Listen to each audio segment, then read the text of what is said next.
Hello, everybody, and welcome into my latest live broadcast. Today it is Tuesday, the 20th of June, 2023.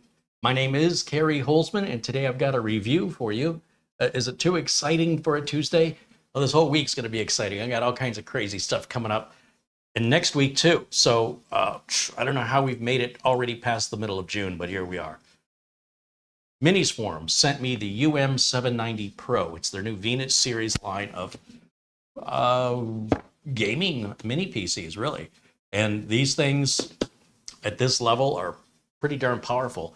Let me go through the Minisforum page, their website, and we'll look at the specs together. I have not taken us out of the box or done anything, so during today's video, all the unboxing is happening for the very first time. I have no rehearsal, no script. There's no way for me to edit anything. This is all done live in one take. So we'll see what we get. You'll get my genuine reaction to it, but I've got high hopes that this is going to be a machine you're going to covet. You're going to want this one. Because when I'm looking at the specifications here at the site, oh, and by the way, the folks over at Minisforum are having a special, and they're running machines at a very high discount right now, celebrating their 3rd year anniversary at for their store, the Minisforum store. And every day at, I guess it's at 10 a.m., but I'm not sure what time zone. We'll take a look at that in a minute. They're running very limited, extreme discounts on product. So you got to get in early and you can get a really great deal. But let's take a look at what we've got here. The UM790 Pro. Now, I personally looked at YouTube, couldn't really find much on this unit because it doesn't start shipping until next month. So we're getting a first look, and thanks again to the folks at Minisforum for giving us this opportunity to offer you content you cannot find anywhere else. Now, you can see a bare bone system is $519. That's discounted from the $639. So you know it's got to be a powerful machine if we're over the $500 mark. But how do we define that? Well, on the outside, it looks like any other mini PC. But inside, it's got an AMD Ryzen 9 7940HS. Its built-in graphics is the Radeon RDNA 780M, which is what we saw in the GTR 7 that I had troubles with. We'll see if we have troubles with it today. Dual PCIe Gen 4 solid-state drives. It supports RAID 0 and RAID 1 configurations. You can double the capacity, double the speed, double the data security. That gives me ideas. Their Cold Wave 2.0 cooling technology is an innovative cooling structure for stronger performance and lower noise. They've got the killer brand wireless network card included with a graphical BIOS. That's different. Usually they're the kind of old school text-based BIOSes.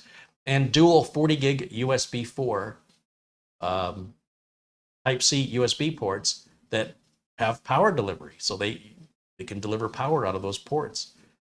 And this thing is less than 1 liter in size. It's 0.8 liter. It frees up 40 times more space compared to a regular desktop computer on your desk. It does come with a VESA mount, so you can set it to on your desk, or you can mount it behind your monitor when no one can see it. Just like that. And let's see, it's got a metal body. Oh, that's always nice to see versus the plastic. A little bit more about their Cold Wave 2.0, how they're going to keep this thing cool, because the Ryzen 9 is pretty much right at the tippy top of performance, and that means it's going to create a lot of heat. So there's a little discussion here on the website about that. And it has an additional cooler on top of the unit. So one on each side, one for the CPU and one for keeping the memory and drives cool.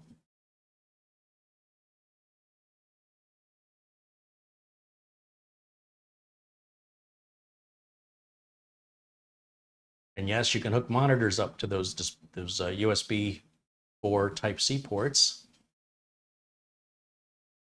Compared to a traditional BIOS, the graphical BIOS offers a more user-friendly configuration. I think this may be one of the first, if not the first, mini PC we've seen with a graphical BIOS. I'm interested in that. The Wi-Fi is an AX1675. It is wireless Wi-Fi 6E. It's wireless. Let me rephrase. It's Wi-Fi 6E 2x2. Maximum speed up to 2.4 gigabits per second. Yeah, you heard that right. 2.4 gigabits per second. A wired connection on a gigabit network is 1 gigabit per second. This is 1.4 times that. Actually, 2.4 times that, isn't it? All right, 150%, 140% faster. Bluetooth 5.3, that's the latest version, and that's what we want to see. Oh, wow, look at these transfer speeds. How are they getting to be this high? Oh, dual NVMe RAID 0 showing speeds of 13,000 megabytes a second. I might have to try something about that. And then the 40 gig USB4. Oh, I might have to break out my my other SanDisk Extreme USB drive and test that theory and see if we can get 2,000 out of it. Dual channel RAM supports up to 5600 megahertz. That's DDR5, in case you were wondering. There's some benchmark scores for you. It supports AV1 and H.265 video encoding, so this would be a great little box for a content creator like me. I'll have to give it a shot when we're done with the show, and maybe I'll produce the show in 4K on this little box and see how long it takes. Low power consumption, 60 watts, compared to a 12490 Intel chip with a GTX 1650, which is an equivalent with regards to performance, which is 150 watts. This is doing that equivalent at a fraction of the power consumption. In the box, we're supposed to have the unit, power adapter, power cord, an HDMI cable, some screws, and the VESA mount, which is what the screws are for, and then, of course, a user manual. As I mentioned, Minisforum is having their 3-year anniversary store sale. Store, not the company. The store has been around 3 years. And they got some great deals going on, but you have to catch them early in the morning.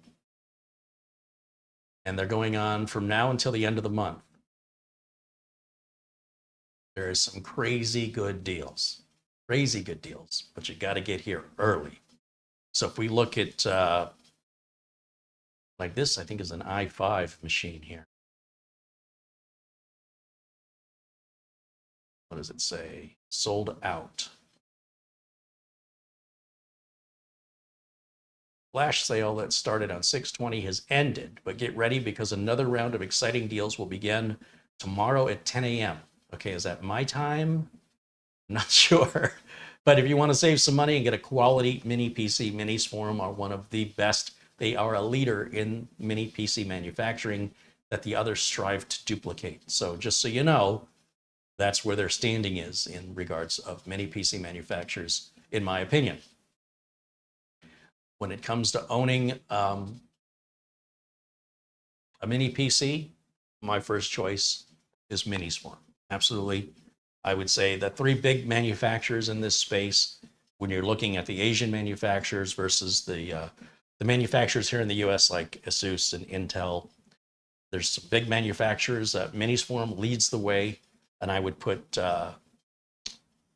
B-Link right below them, and then Ace Magician / Camrui when you want sort of a leader in the budget line. Now, Minisforum creates everything from the budget line to the mid-range to the high-end gaming systems, and they have their own unique form factors and designs, unlike anybody else in the market. If I sound like I'm a salesman, I'm genuinely enthralled with the product, so when they ask me if I'd like to review literally anything they make, I'm always like, you know, it's like asking a dog if it wants to go for a walk. Yes, please. So, and this is no slouch. As you know, I was a little disappointed with the outcome of the GTR 7. It's kind of a unique problem that a content creator has in my situation. I'm hoping we don't have the same problem here. And I am also hopeful that there will be an update that resolves my issues with the GTR 7. So if I don't have any issues with this is this is going to be the one. So you don't have to ask me which one will I like better. I like the one that works out of the box. All right. So thank you to Mark Gaines, who contributed an Amazon gift card before the show. Appreciate you, Mark. Cheers, my friend. Slancha. Rick Lakes contributes $5 and says hello. Paul O'Brien contributes €5, says hello, Carrie and Marlena. Looking forward to tonight's stream. Have a drink on me. Well, again, thank you, Paul. Thank you, Rick. Now, originally today, we were going to have a mini PC that is brand new to the market. They were a Kickstarter called Zulu, Xulu. Zulu asked me to wait until Friday, which is launch day, also my birthday. They're asking all the YouTube content creators that they send units to restrain from making any content until Friday. So that will be Friday's show. But if you want to Google it and get a little heads up of how different and unique that is, I've never heard of the company before, so I don't have an opinion one way or the other. So I have a lot of confidence when reviewing Minisforum because of their history and with other Minisforum PCs that I have. I haven't had a bad one, not yet. So let's get this thing opened up and see what we got going on. Hello to everybody joining in the chat. Are we ready for today's show? This ought to be a good one. Let's see what we got. First time. Okay, so in the box, some foam.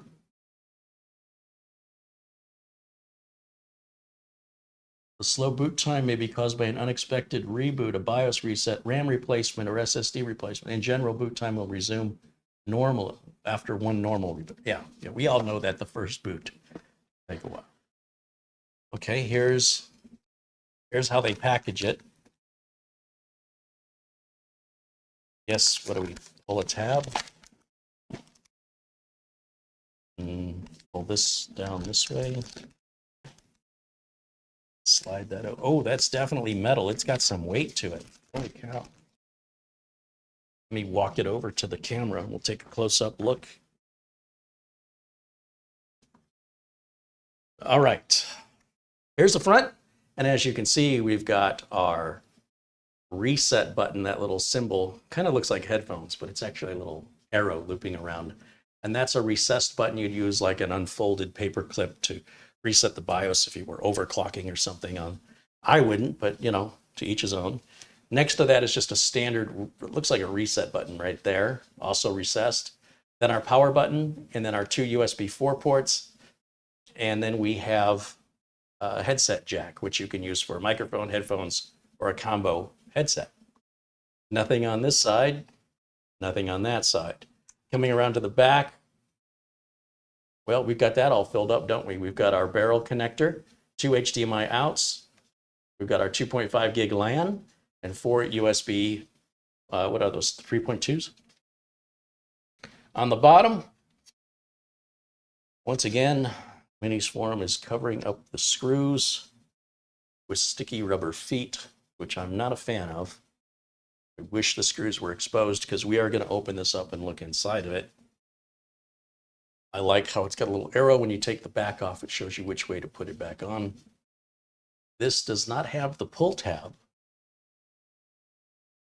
No, I guess Minisforums don't use that one. These two screws are for the VESA mount if you're going to use that. And then you can see a cooling fan right in there. That's going to be your CPU, I think. No.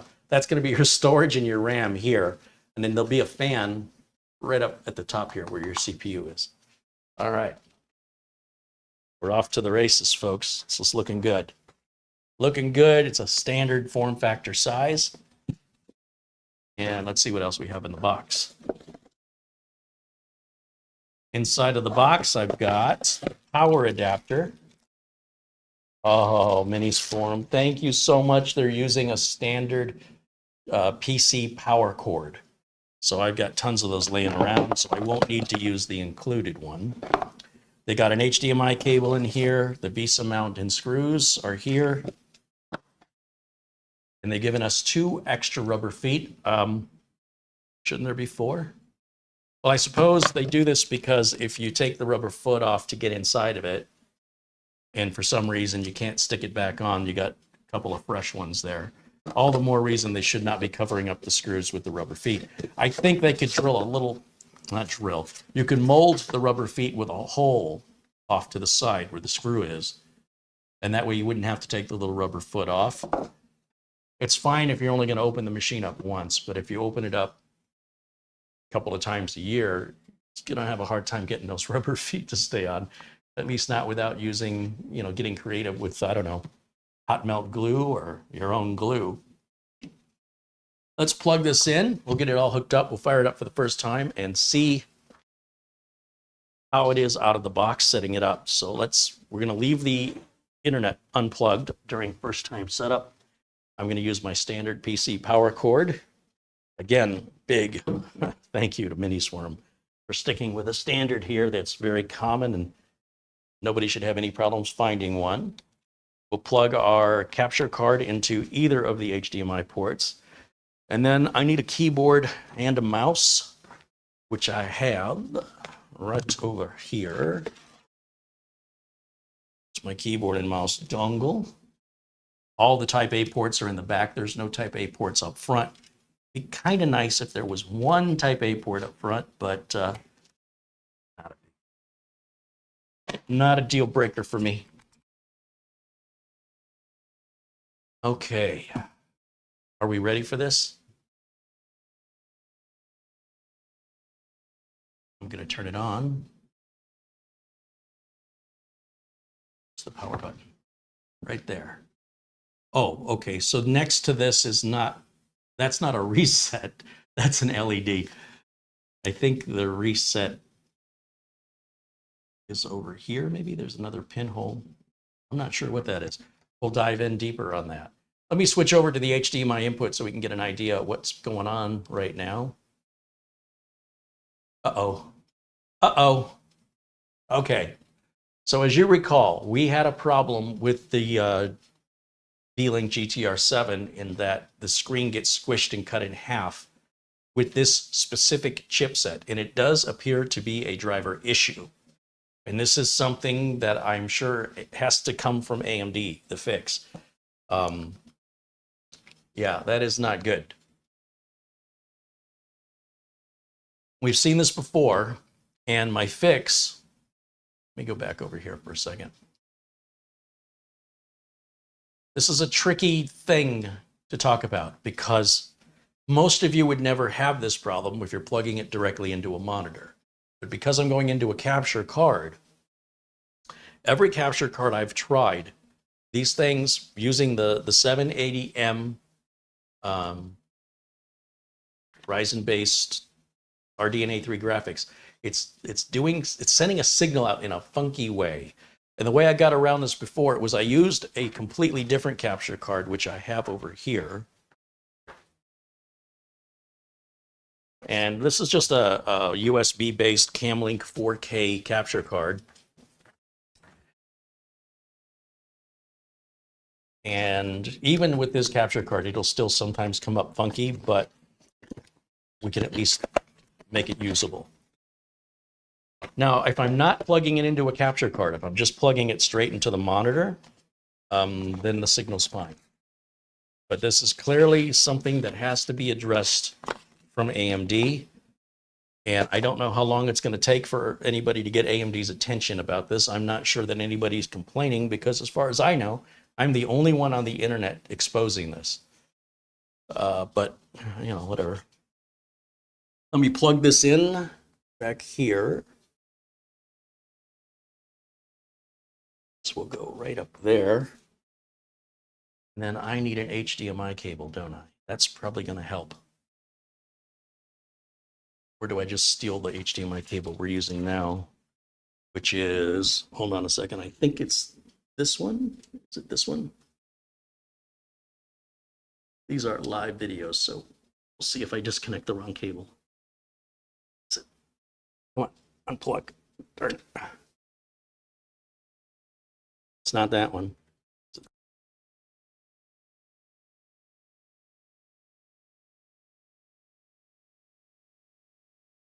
This one? Okay. Well, I only have 4 cables to pick from, So clearly it's got to be the fourth one. Ah, I'm such a genius. All right. So now I've got it plugged into the Camlink 4K USB cable, USB HDMI capture card. And then I go into OBS and configure the capture card right in here. Camlink 4K.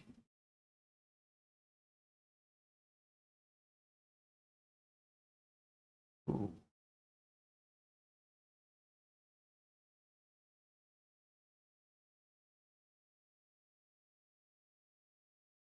Or not. Let's see if I can get a signal out of this thing.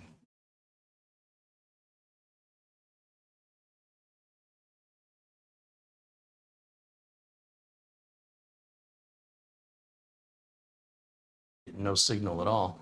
Let me something here. I'm going to turn off that input, turn it back on again. That did not help. I'm going to shut the unit off. I'll just hold the power button in. We have to get past this for me to do what I want to do today to evaluate this. And this is not manufacturer specific. This is chipset specific, and it is a brand new chipset. So any manufacturer that that uses this chipset is using AMD's reference drivers anyway. And it does appear to be an AMD driver issue with regards to dealing with that. So I'm still not getting a signal here. So bear with me just a moment. Try and figure out what the heck is going on here.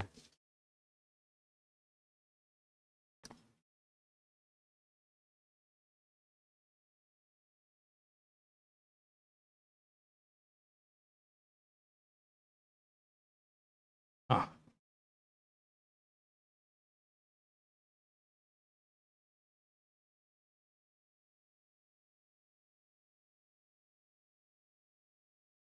Now, another way around this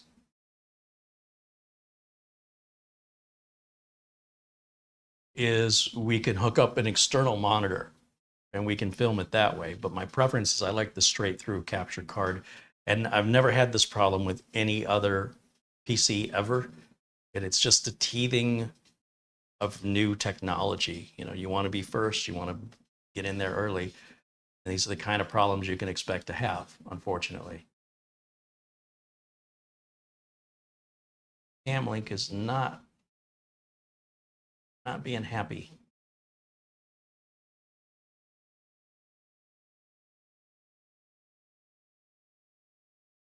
Interesting. Very interesting. All right, let me grab a small monitor, my portable monitor. And besides, we can try the USB4 out as well while we're in there. So this monitor will run off of one USB Type-C cable that will provide the video signal and the power to power this monitor, all on one cable. And they sell these in 15-inch models and 17-inch models. There's our HDMI cable right here. And we'll go through the USB4 port up front here. And again, this does deliver power, which we have to have to power the screen. I guess we want to be on this side, maybe. Never quite sure which side I have to be on for this monitor. I haven't used it very much. So InnoView is the name of the monitor manufacturer. And it says no signal. So what I'm going to do, I'm going to pull power from the mini PC, plug that back in, turn it back on, and we'll see if we get a signal over here.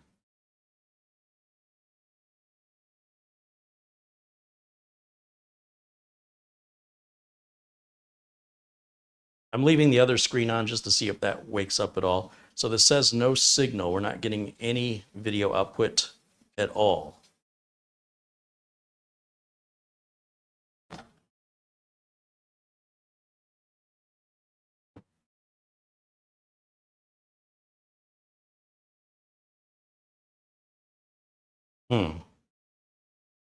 So we're definitely getting our power delivery.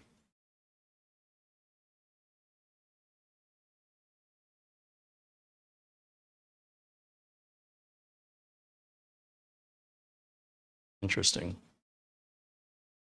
It may need Windows to load the driver. Maybe that's why that's not working. I'm going to put the HDMI cable back where it was here on the original capture card. And we're going to come around over here, change my properties.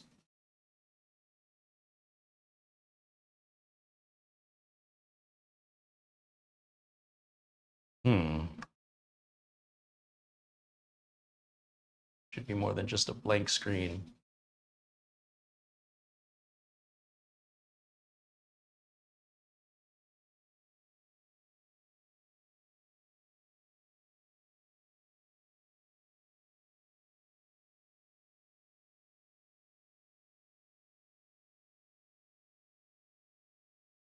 Turn this back off.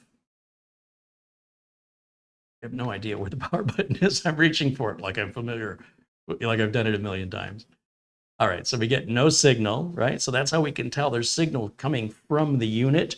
It's just putting it out at a frequency that the capture cards, it just blows their minds. They don't know what to do with it. So we'll turn that back on again and see if it has any better luck initializing with it plugged into the other capture card. Nick Poverman says I should just stretch the screen with OBS. We could try that if I can get the screen back again. But right now I'm just seeing a black screen. So we're not even able to do anything other than that right now. And again, this is a problem with this new AMD chipset. It is not a problem with B-Link or Minisforum. It's also not a problem many of you would likely experience when you plug it directly into a monitor, but it is a high-end, it's the highest end integrated graphics chip on the market. So if you wanted a PC for gaming and you wanted it tiny without adding a discrete GPU or an external GPU, you definitely want the 780M. So I am a little bit concerned that we did get a picture before and now I've made it worse. I laughed because I want to cry. We might be a little rough out of the gate here with this one. Unplug it, plug it back in, turn it back on, see if we get any life out of it here.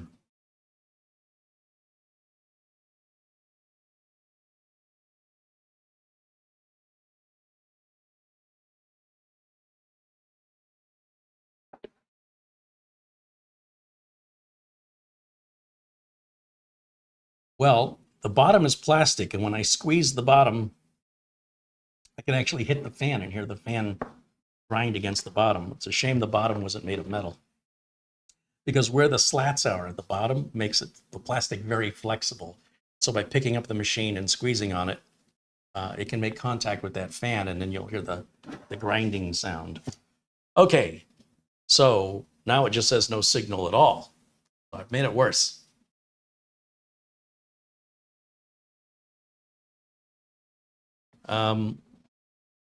So here's the deal, though. What we've got here is a bleeding edge rocket ship of a computer that's not even available for sale yet. And anytime you're going to get to the bleeding edge and you want to be early, you want to be first, you've got to understand there may be some little teething issues that have gotten through QC, somehow quality assurance or quality control missed it. And it will, I know it will be fixed. But it's going to take some time. First, the manufacturer, AMD, needs to be made aware of it. Then they need to be able to replicate the problem. Then their engineers can go about resolving it. I'm sure that once it's resolved with one manufacturer, it'll resolve across the board with all of them. So what's interesting is we get a black screen here, and it doesn't seem to get past this for some reason. And that may be a good excuse to do things a little backwards here, and we'll open it up, take a look at the inside. Let me move some of this out of the way. And this is why we make these videos live, because anybody can make a video, go through all this figuring out stuff. And then, you know, it could take them days, weeks, months to figure it out. And then they piece it all together and make it look like, hey, look at how amazing this is. And I feel that's a little dishonest. What I do want to emphasize is this is not a deal breaker. This is not, I realize for many of you who aren't technicians, you might be put off by that. But when you plug this directly into a screen, well, at least that was the case with the GTR 7, it worked just fine. So what I think I'm going to try, just for the sake of trying it, is I'm going to plug this unit directly into my monitor, which means you guys won't be able to see anything for a minute. But I'm going to unplug my video output from the streaming computer, and I'm going to plug it in here to see if my monitor here will display a picture. Which it is, it says, okay. It says it's detected a PC. Okay. And the screen is black. So we are actually seeing what the machine is putting out. So this may be a good time for a BIOS reset. So I'm going to grab my little SIM card removal tool, which just also happens to work good as a reset tool. And we'll plug that in here. Ooh, that's kind of springy. Is that supposed to be like that? Well, that switch must be buried in there super deep. Let's see what happens.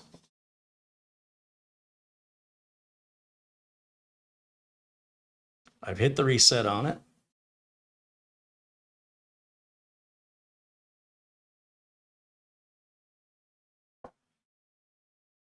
Power light is on. Screen has gone completely black. And I know it should be replicating exactly what you're seeing, but I'm kind of working blind right now. Fix my tablet screen over here because my quality is in low resolution for some reason. That at 1080. Okay. I'm not sure why we're having this particular issue, because at this point I should be getting a signal on my main screen here. So I'm going to unplug the external monitor because, oh, here we go. Now I'm getting something. With that external monitor plugged in, that's why it was giving us the black screen. So I'm just kind of curious what this is going to look like if I plug this back in over here. Go here. And then we'll plug the HDMI cable back in over here. So you're definitely going to want Windows installed and running before you try to attach an external monitor up to it like that. And okay.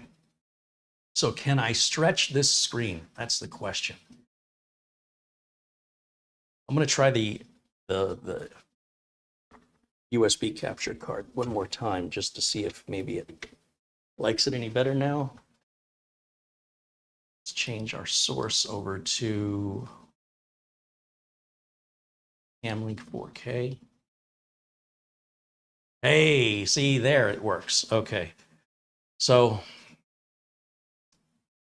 a little bit of difficulty getting out of the gate here, but we got there, and that's all that matters. I'm going to go full screen over here on my side so I can see everything. And we are English, United States. Well, this is a different keyboard layout setup. I haven't seen one like this before. Arizona time. Next.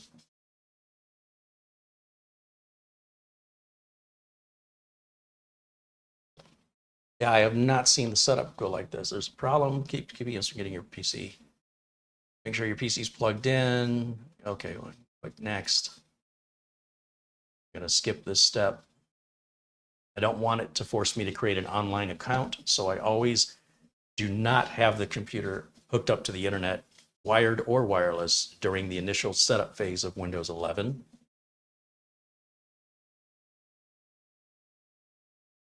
Now that's what I'm accustomed to seeing. So United States, yes.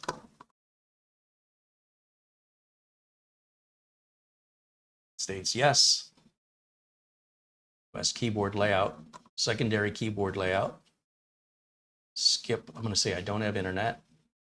Continue with limited setup. and accept the license agreement. And we'll put the username of user and leave the password blank. And I turn off everything but location settings. That'll always keep our date and time accurate, including when daylight saving time takes effect. Also, if I want to say, you know, where's a restaurant near me, it doesn't have to ask me where I am. With location settings turned on, it can automatically figure out where I am. So that's just my personal preference. And that gets us to our startup.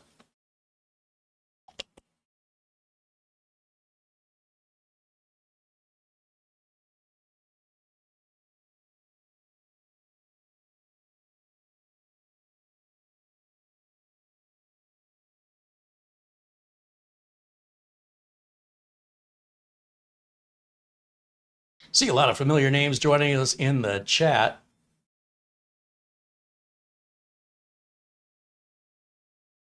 Welcome in, friends. Good to see you. Yes, Nick Poverman has mentioned that 4 terabyte Team Group Generation 3 NVMe M.2 drive that I've been ranting and raving about being $186. Today is $168 at Amazon. Holy cow. I'm so tempted to buy more of them, but I have no idea what I would do with them. Get them? Well, they're cheap, folks. $168 for 4 terabytes, M.2 Gen 3. Flipper Flop says hello. Alhaj Depeche says hello. James Prezi says hello.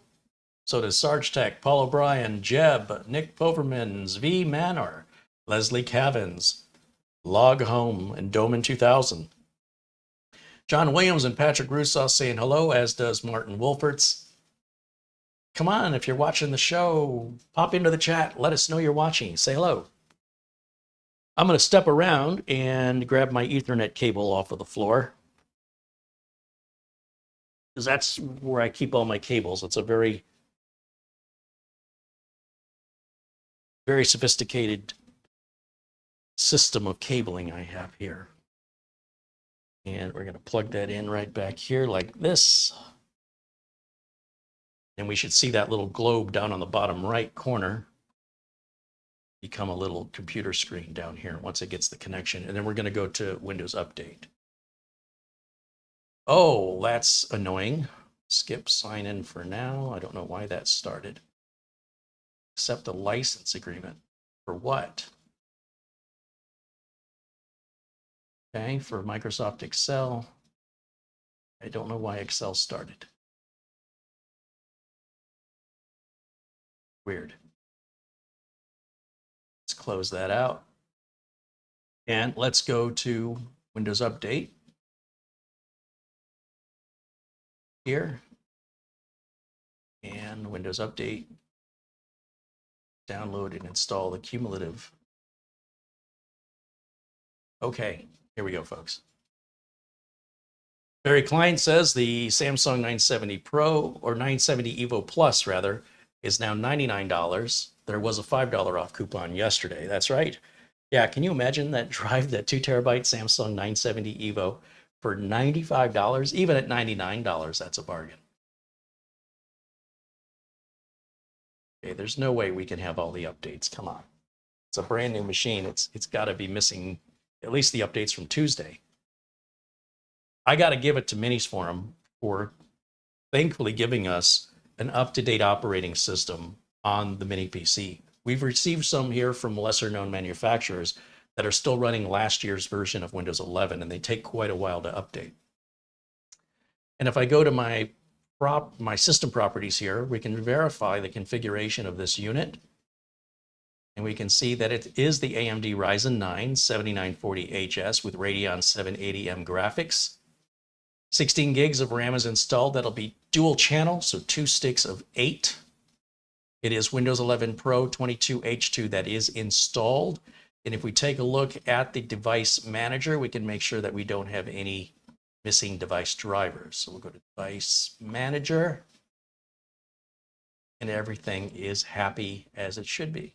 So a little problem out of the gate, but again, that has to do with the AMD 780M. It has nothing to do with anything Minisforum, or for that matter, V-Link has done with their GTR 7. And we'll be able to look back on this once the new driver comes out and fixes it, and we'll be able to laugh about it. It's something I've never seen happen before, but anytime we get a PC right now that is this high-end RDNA 3 graphics from AMD, we can expect this to be the common issue. And I will let you know as soon as an updated driver comes out that fixes it. Those of you at home probably will never know the difference one way or the other. This just affects me because I'm going into a capture card. But I do go into capture cards all the time with PCs, new and old, and I've never had this problem before. This is something new. It's new technology. So not a big deal. It won't stay that way forever.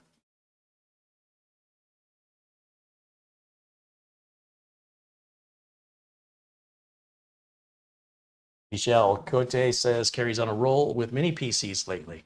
Yeah, the rest of this week, it's all mini PCs. And from manufacturers we've never heard of.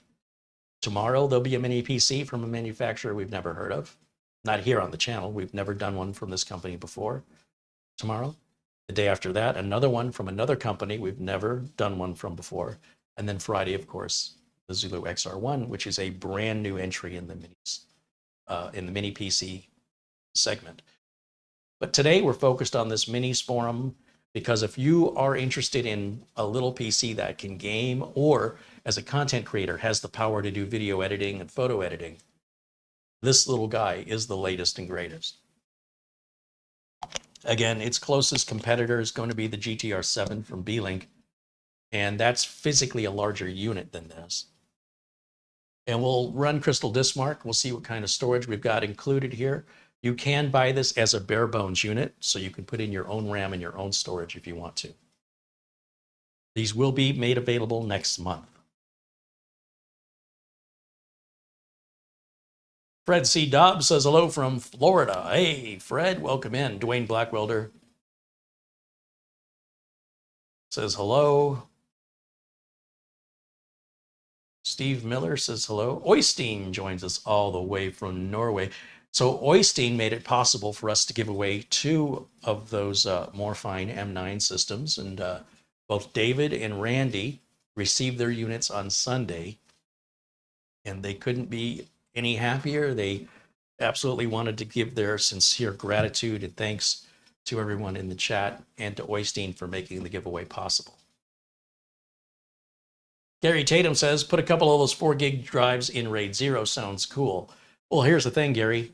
Those are Gen 3 drives. Imagine a couple of Gen 4 4TB drives. I was looking and I saw Silicon Power has their 4TB drive on sale at Amazon today.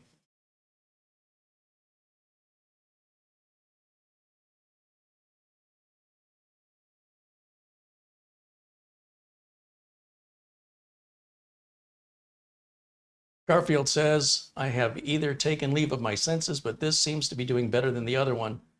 Well, that's because I know what to expect now. When we did the first one, everything was a surprise. Now that we're doing this other one based on the same chipset, because we've already traversed this path before, I'm a little better oriented with the direction I'm moving and what to expect and how to be more effective. This is, like I say, when you do rehearsals or scripting or editing, you could edit all this out and make it look perfect every time. And again, with rehearsals, I could have practiced all this so that when we were ready to film, that it would all go smooth. The problem is, when you get the machine at home, you're not going to have rehearsals, you're not filming, you're not editing, right? You're a consumer, you're buying the product, and I want you to have a realistic expectation of what to expect. And sometimes things, especially the latest and greatest technology, things sometimes can have a little compatibility issues. But what I want to demonstrate through this is it's not really that big of a deal. First and foremost, if you want to be in this class of computer and you want to be early, you want to be a pioneer, you want to be one of the first ones, regardless of any technology, if it's brand new and you're one of the first, do know you will likely pay more for it. There may be a waiting period for it. Like right now, if you want to order the UM790 Pro, it's not available for sale yet. I mean, you could pre-order it, I guess, but it won't ship until next month. So you're queuing up, you're in a line. In a few months' time, in all likelihood, these will be widely available, maybe at a cheaper price. There won't be any waiting, and hopefully a new driver update will have come out that addresses this issue, even though in all likelihood, the only one that's going to be happy about that is me. You guys probably won't see any difference regardless. But that's just to be expected of anything that's brand new technology. And it's nothing to freak out about regardless. If you're the kind of person that's going to freak out about it, maybe let other people go first. Let's see. Patrick Manning says, hello from Southwest Ohio. Zach Bischoff says it's his membership birthday tomorrow. It's 6 months. Right on, Zach. Very close to my own. And Jeb says, greetings from Pinehurst, North Carolina. Kerry, he says, keep an eye on your inbox over the next few days. I look at my inbox numerous times every day. Thank you, Jeb.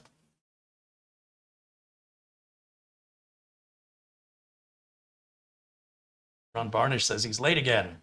That's all right, Ron.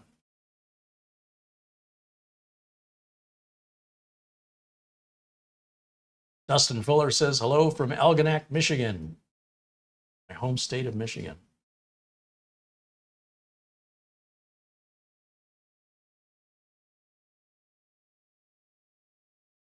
Steve Mercure says, Kerry, what was the name brand of the USB monitor that you showed? Is it on the stuff you use page on Amazon? This monitor is, well, it came up on the screen. You should be able to rewind this video, Steve, and you should be able to see the name. The camera picks it up when it turns on it. Was it InnoView or something like that?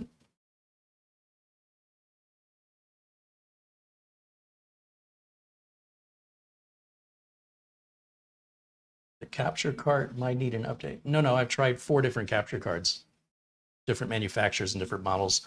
They all do it. This is the only one so far I've been able to kind of coerce it. Sometimes it works and sometimes it's not consistent, but yeah, appreciate the suggestion, but been there, done that. And hopefully we'll be done with this update here soon enough and be able to reboot.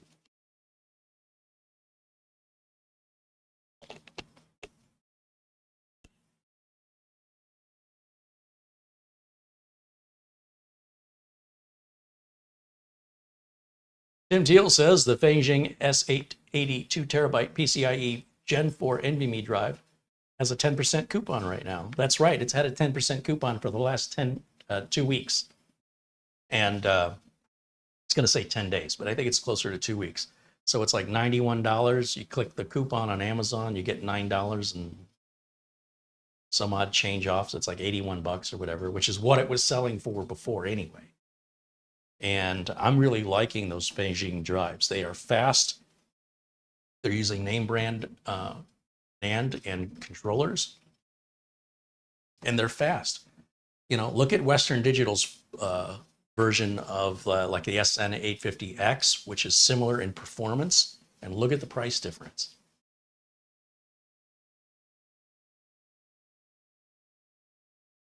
John English says, I deleted the video driver on the GTR7 and it worked. Well, it didn't really work, John. What we did is by removing the AMD driver, Windows defaults to a very limited basic video driver, which hinders the performance of the machine. And that means we can't increase the resolution and we're not going to be running at the performance levels. So this isn't just a matter of making the video fit on the screen, because in using the basic driver, it's like saying never take your car out of first gear and you'll never have a problem. That to me is not a fix, but we do know it's driver related. It's not a BIOS issue. It's not a capture card issue. It's not a problem with my cables. It's not a problem with the configuration of the machine. It's not the manufacturer. This is, AMD is the source of this problem. And if you wonder why I keep going back to Intel, it's stuff like this. Honestly, I've never seen these kinds of problems with Intel, and I know the AMD fanboys don't like to hear this stuff, but the fact of the matter is you're going to run into some unique problems on the AMD platform, and this is proof of that. Now, that's not to say that the AMD platform is not as good. It's just that if you're running a business like I am, and you're selling machines to customers, and those machines run into problems, it makes you look incompetent, makes it look like you don't know what you're doing, and it's going to cost you money when your customers call you for that in-warranty support. And if there's not much money to be made on this to begin with, then any support call, you're already losing money. You might as well just pack up your stuff and shut your business down. But when the AMD systems work, they work fantastic when it comes to running at the speeds they're supposed to be running at. AMD's had a problem with that in the past. Memory compatibility issues, AMD's had a problem with that in the past. And now we've got another driver-related problem. AMD Radeon cards have had driver-related problems going all the way back to I don't know when. And if you don't mind that, have fun. But when I work with AMD systems now, I'm always ready for the worst. Like I'm always ready to say, okay, what kind of weirdo, kind of bizarre problem am I going to have? Because I know it'll be unique to AMD. But if you're gaming and you want the best integrated GPU, Intel can't touch the performance levels. They don't even come close with Intel's integrated GPU compared to AMD's. AMD just smokes them as far as integrated GPUs go. So just food for thought there.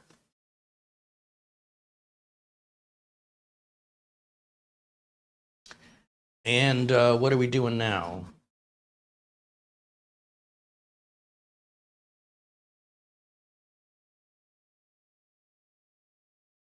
Chose to restart. My screen went black. We've been through this before.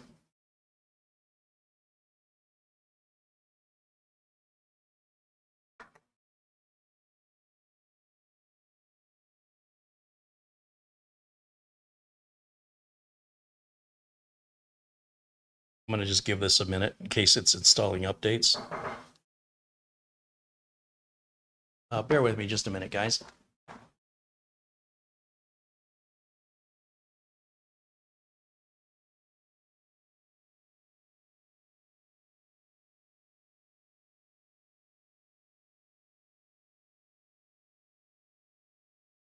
Just had a UPS was here dropping off a package. All right, so now sort of back to this same situation. I don't see a hard drive activity light indicating that anything's happening. So I'm going to borrow my monitor one more time here. We're going to come out of this. Oh, wait a minute. No, I'm going to put that back. Put that back. That's not the one I wanted. And I want to borrow monitor cable, and I want to go straight out of the mini PC, straight to my monitor where you guys can't see.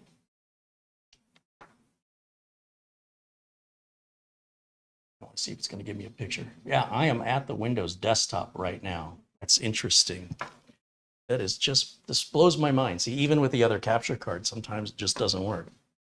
And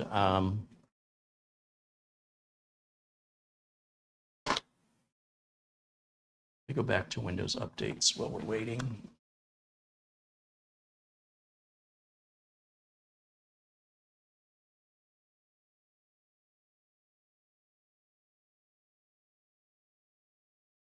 And let me plug this back in over here. So I know I've got a video signal out that is working when it's plugged directly into the monitor. But it doesn't like to work being plugged into any capture card at all.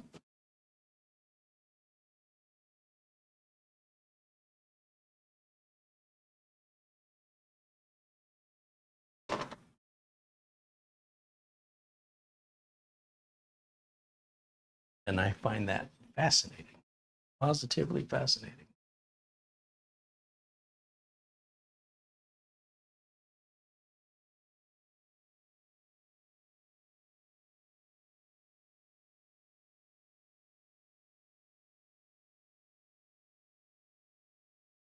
So by resetting the capture card, the USB capture card, without unplugging anything, now the signal's coming through. And again, This is a consistent problem with that 780M. So we're all up to date here. And let me go over here and close this and grab my utilities flash drive, and we'll copy over a couple of things. Let's see. Use the right mouse to the utilities flash drive. Why does this have a drive D? Does this have partition? Does it have two drives? Guess we're about to find out. I like to put VLC on here, so we'll grab VLC and move it over. Grab Uncle Carrie's Windows 10 optimizer, even though this is Windows 11, it won't hurt anything to run that. And I want, let's see, PC testing software, we'll grab CPU-Z, Crystal Disk Info, Crystal Disk Mark, Hardware Info. There. Okay. Check this.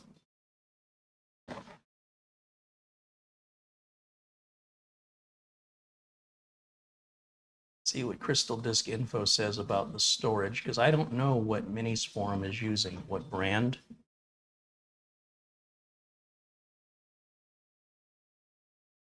It's a Kingston. Okay, so using a name brand Kingston 256 gig drive. And they're using two of them, two identical models. Oh, this is interesting. It's got a Crystal Disk Mark. And let's see what kind of performance we get out of these bad boys.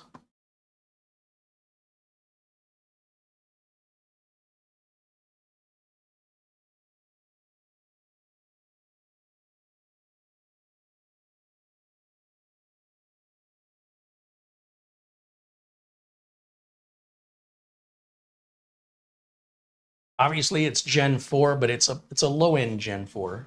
The smaller the solid-state drive is, the slower it is. So if you have the same make and model of drive, like let's say this particular Kingston brand comes in multiple different capacity configurations, 256, 512, 1 terabyte, 2 terabytes, 4 terabytes. Each size that's bigger runs faster than the same model of a smaller capacity. That's true of all NVMe storage. It's just kind of the way it works.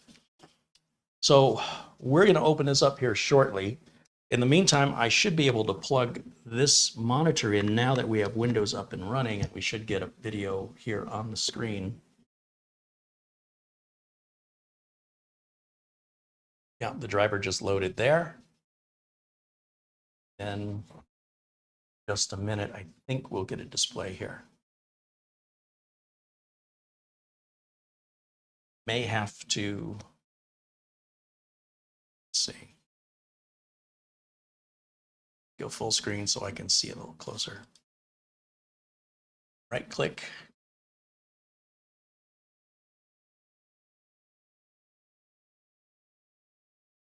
Display settings. Let's duplicate the displays.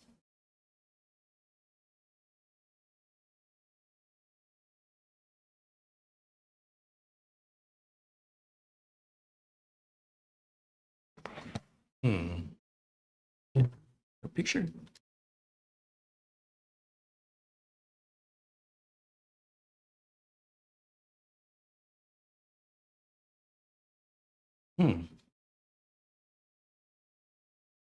No picture. Try the other.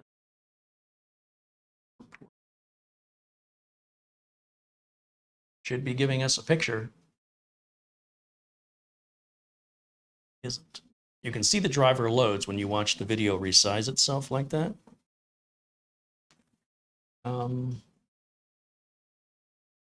Yeah, the write speeds on this is not good. It's a shame that almost universally, the mini PC manufacturers are putting in bargain basement NVMe drives or solid state drives in general that hinder the performance of the unit.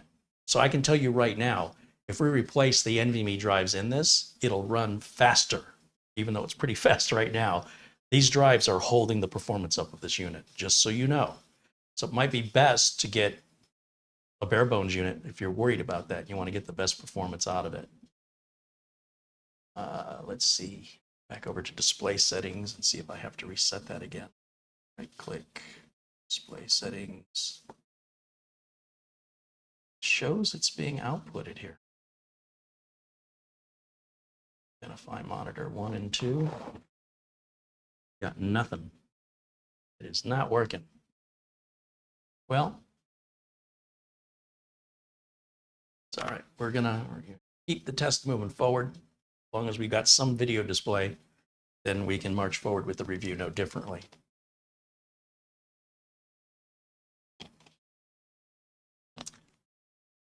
On the back of the unit, I want to remind you guys, you don't need to ask questions about what ports are on the back of the unit. You can rewind this live video as I go over all the ports. You're also welcome to click on the link in the video description, which has a close-up of all the ports and details. But no, there's not a Type-C port on the back. There's only 2 Type-C ports that are on the front. There's no Type-A ports on the front.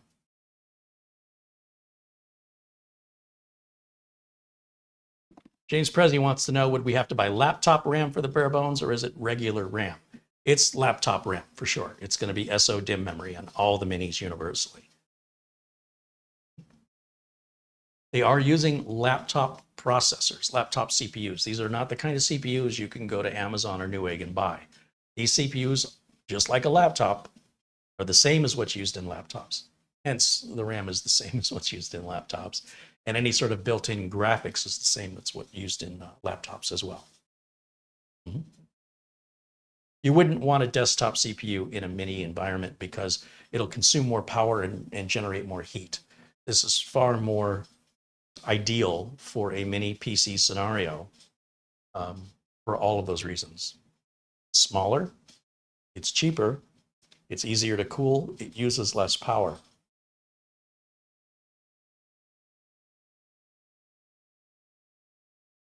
So there's our final numbers. So 3929, not exactly a screamer, is it? Oops, put that back. Okay.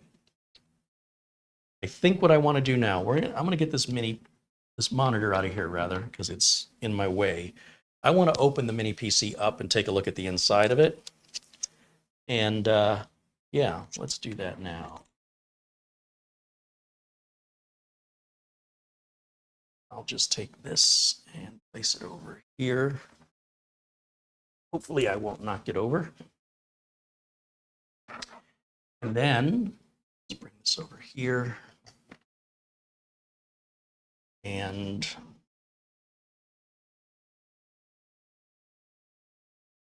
full screen over here for a second so I can see what I'm doing. I'm going to close this. Shut this down. We'll come back to all this stuff later. Shut this down. That. Then we'll go full screen on camera 1. Okay. This should be off, and it is. So I'll unplug this, unplug this, unplug this. I'll unplug my keyboard and mouse. And then we'll get the overhead camera set up here. Here, overhead, whoops. It's like that.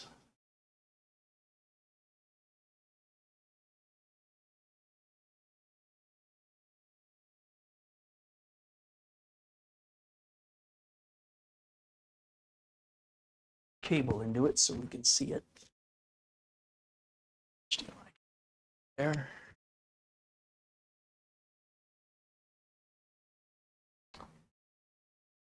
And turn this on. Get all this out of my way here.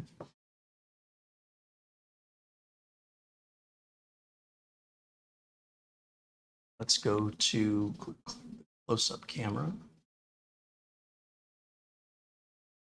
There it is. So these little rubber feet, these just pull up. They're just stuck on with tape. They're all the same, so it doesn't matter if you put them back in the same corner or in any particular orientation. And that exposes the 4 screws we need.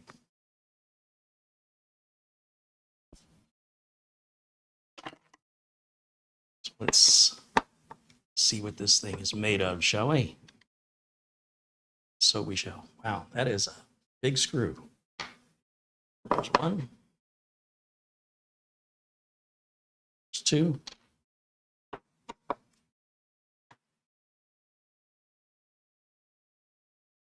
I appreciate that we don't have thread going all the way up the screw. So these aren't that big of a deal as far as how much effort it takes to remove them. I've seen them where they use these 2-inch long screws and you got to unscrew 2 inches of thread. Okay, so now we got to figure out, oh, there's a little, I don't know if the camera's picking that up. There's a, right here where it says rear, there's a little cutout. You can get something underneath. Lift up on this.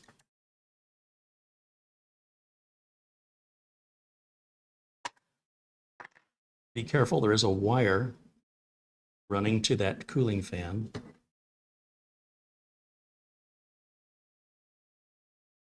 And then the Wi-Fi antennas, these 2 wires here.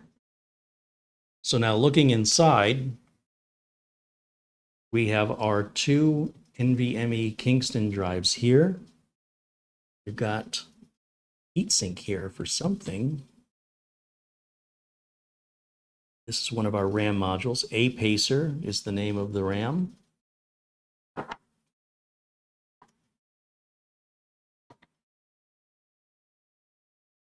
take out this Kingston.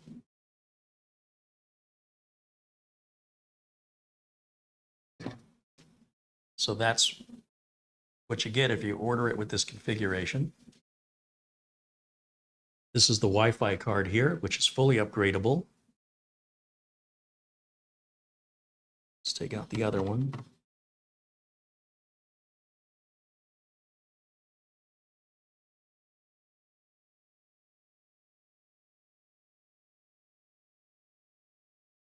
Okay, so there's our original Kingston.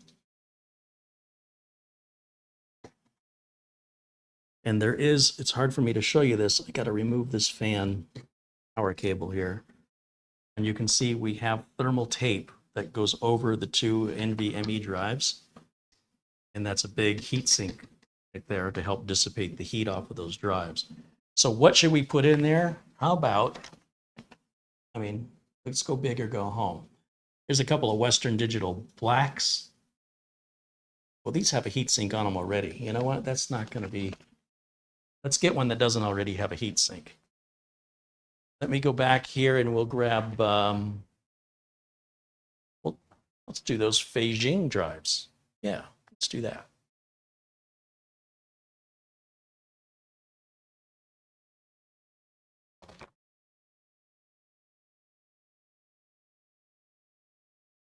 Maybe we can get Camera Girl in here and get her to hold the camera for us so we get better shots. But these are the couple of the S880s we were talking about. These are $91 on Amazon. They've got a 5-year warranty. These are 2 terabytes each and run at darn near similar read and write speeds as that Western Digital I just showed you. So let me go back to camera 1 here for a moment. Let me move this camera out of the way.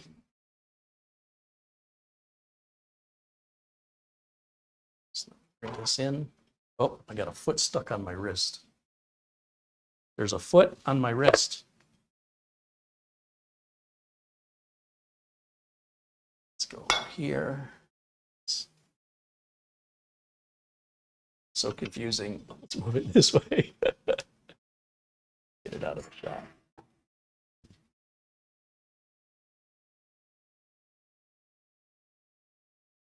Hey, That's out of the way.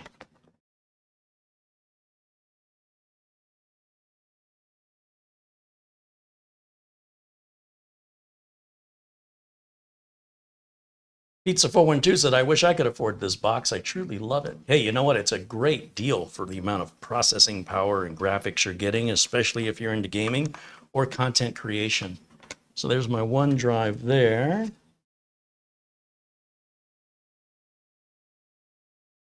I'll just set it down here. Let's open this other one up.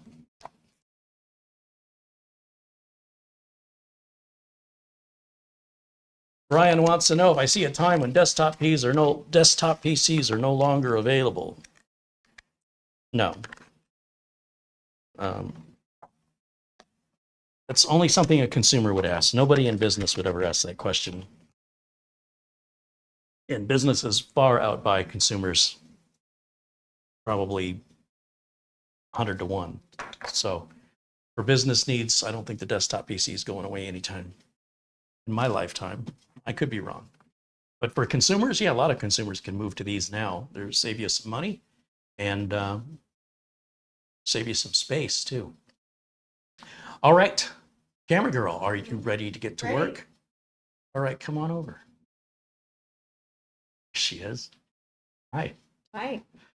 Well, here is the mini PC today. And I am about to put these two Beijing. I know that looks like it says Ranciana, but that first letter is an F and the last letter is a G. Why they did that.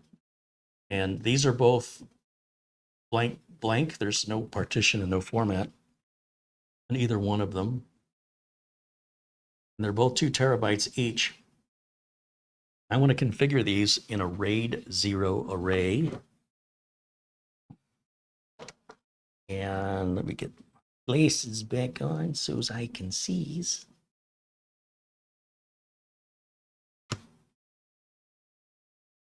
There's one. There's 2. Oh, Wi-Fi cables. Be careful with your Wi-Fi cables, folks. They're very easily yanked right off of their, if you look on the lid, they're soldered down onto the lid. Whoops, I hit a button. Hold on. There we go. I think my belly's getting too big.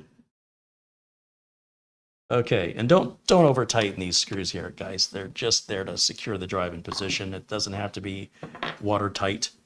But yeah, if you look down here, these are the antenna cables coming off the Wi-Fi card. And so these are the antennas built into the plastic lid. And I was mentioning this plastic right here. It's flexible. And so when I was grabbing it, picking it up, I was hitting the blades of the fan with it. So be mindful of that. Now I could upgrade the RAM while we're in here. This is, I've never seen what this is before. Look at this. It's like a weird, oh, I see. So this is a heatsink for the RAM. Look at that. So it's got the sticky tape there and this thermal tape there. Let's see what do I have for RAM that I could put in there? Let's go crazy.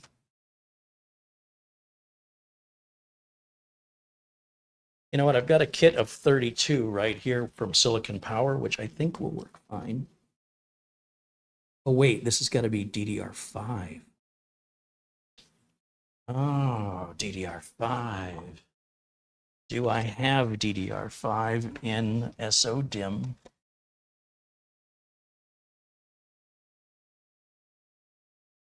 Well, I do. Also, from Silicon Power, I've got 64 gigs of DDR5. This is only 4800 speed. What are we taking out? 5600? Let me just double check and make sure I don't have anything faster. Let's see what's in my stack of RAM.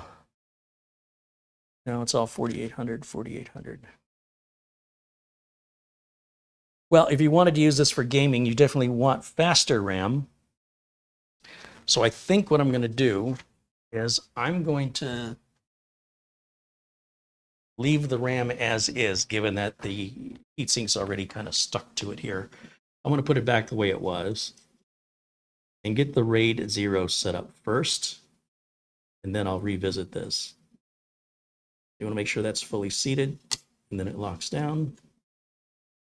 Make sure that that's fully seated into the socket, and then push down. Okay. Then right here is our fan connector. This, once again, is the underside.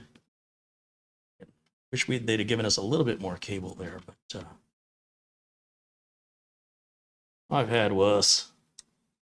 You definitely want to make sure, be mindful of your Wi-Fi wires here, because we don't want to trap them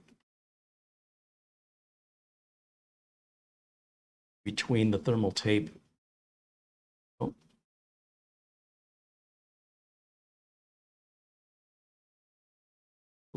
Little hair was on there.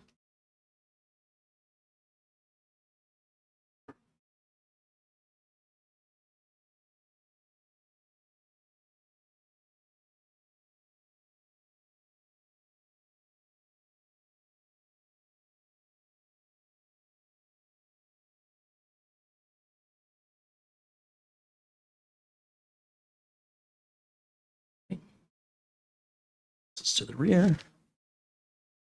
Sure that my wires for the Wi-Fi aren't going to be impeding with tape.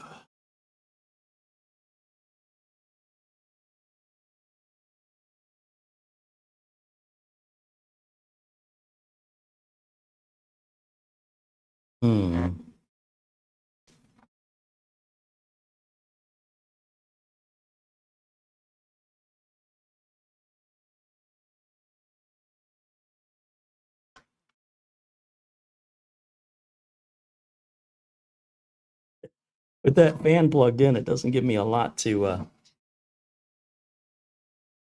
play with here.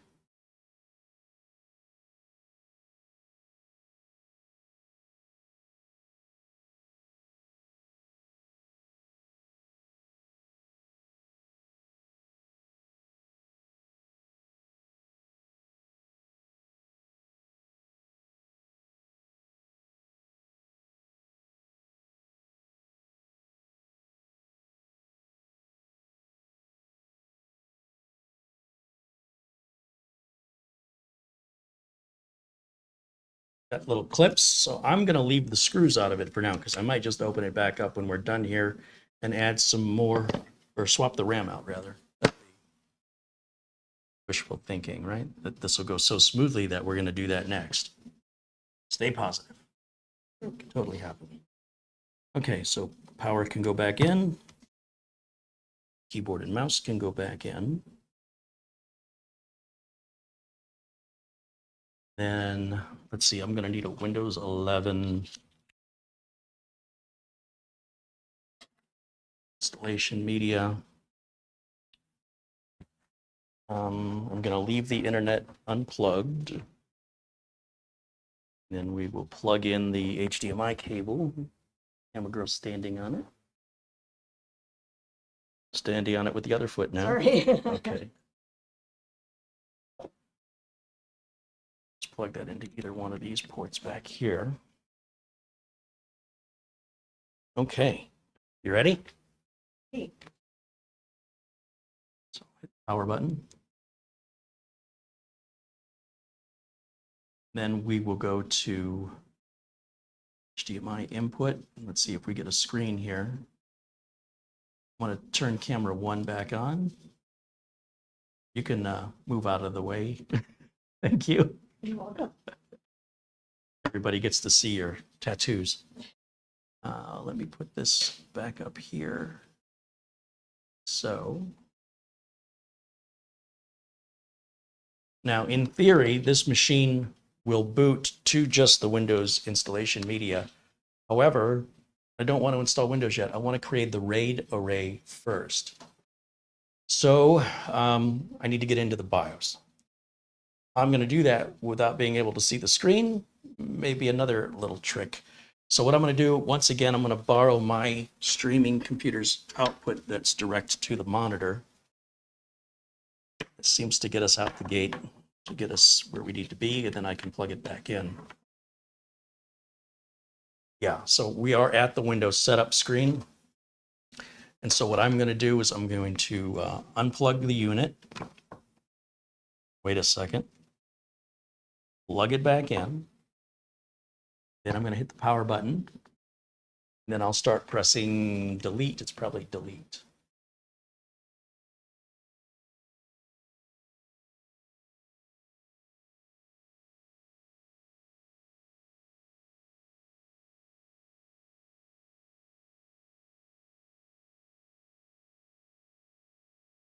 So even my monitor has a hard time seeing this. I have to push a button on the remote and then it synchronizes. So some weird video signal, video output signal. Now I've got the display up, so that means I can put this back over here. And I'll plug this one back over here.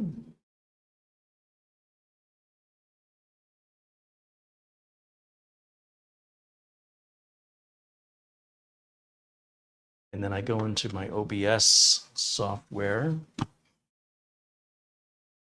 under my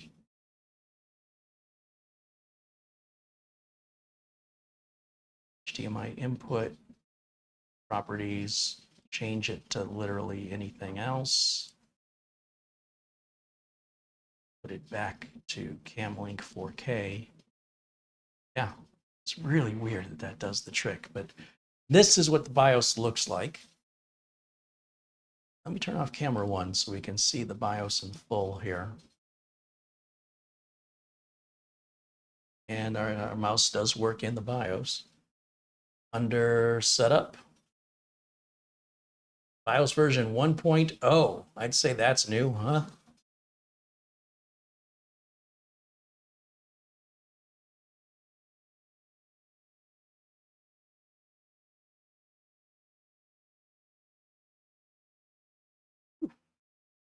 Buttery.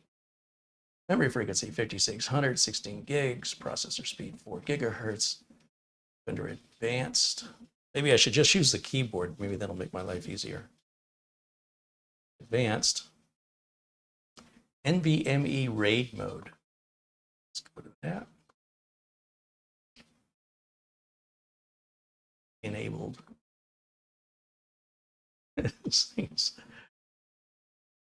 You just touch the mouse a little bit, it moves 6 inches. All right. Enabled.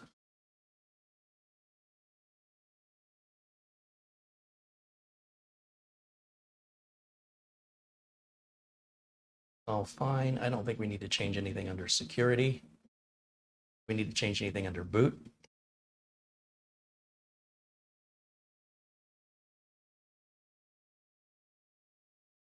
It's the Windows 11 install media. Let's go back out of setup. Save first. Save and exit.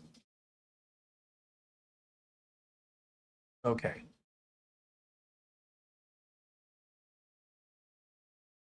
This should get interesting.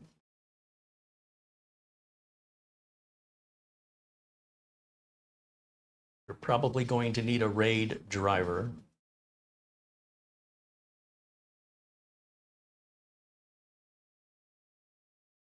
Let's see what happens. Next, install now.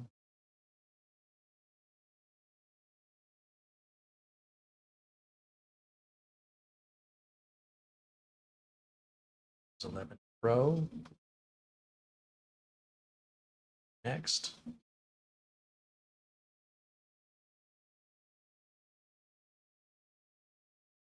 Custom.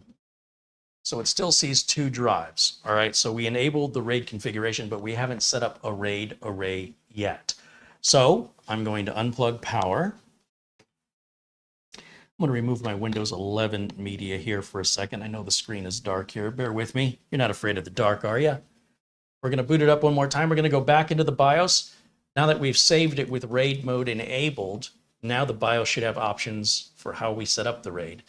That's very common that you would need to turn it on, save and exit, go back in, and then configure it.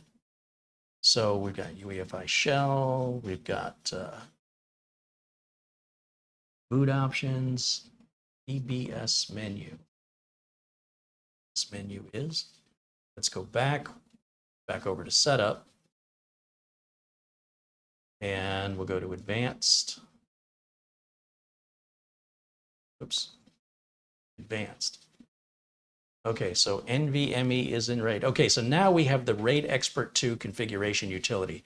So I guess, I don't think that was there before. I think after we enabled and then saved and exited, when we come back in, we now have the RAID configuration. Select to configure. Okay. NVMe controllers 2. Controller management. What is controller management? New controller information.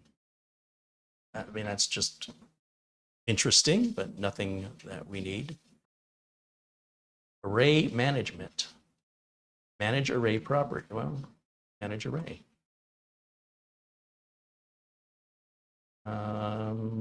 We don't have an array yet. RAID configuration. Physical disk management.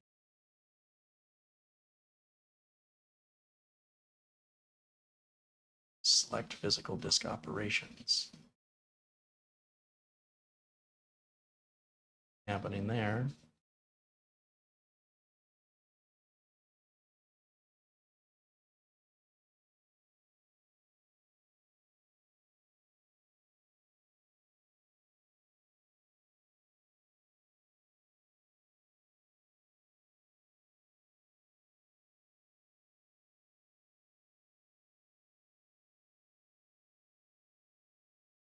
Under array management should be where we create an array. It says creates an array by selecting the RAID level physical disk and array properties. Okay. Select an array, array 1, 2.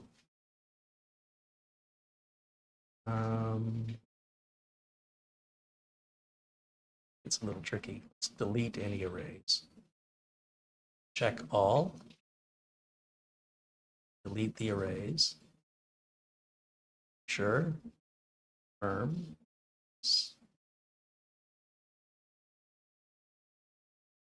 Deleting an array may take up to 15 seconds. After selecting yes, please wait for the operation to complete. Where is yes? Hello? Delete. Confirm. Oh, then I guess I click yes up there. No arrays are found. Good, good, good. That's the way I want it. So, RAID mode. All we have is enabled and disabled here. Okay, so there's nothing more to change there. Everything else has to be done under the RAID Expert 2 configuration utility. It should be under array management. Now create array is available to us. All right. Select RAID level. We want RAID 0 for performance. Select the physical disks. We want both disks.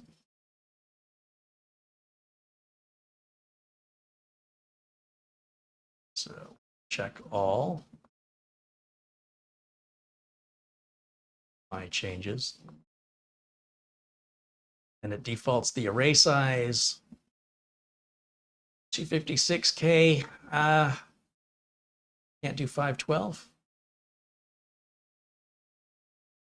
Yeah, I think we're all good. Let's go ahead and create the array.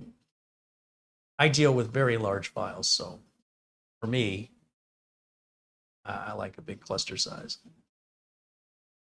Okay. RAID is now been created, so we can be able to save and exit.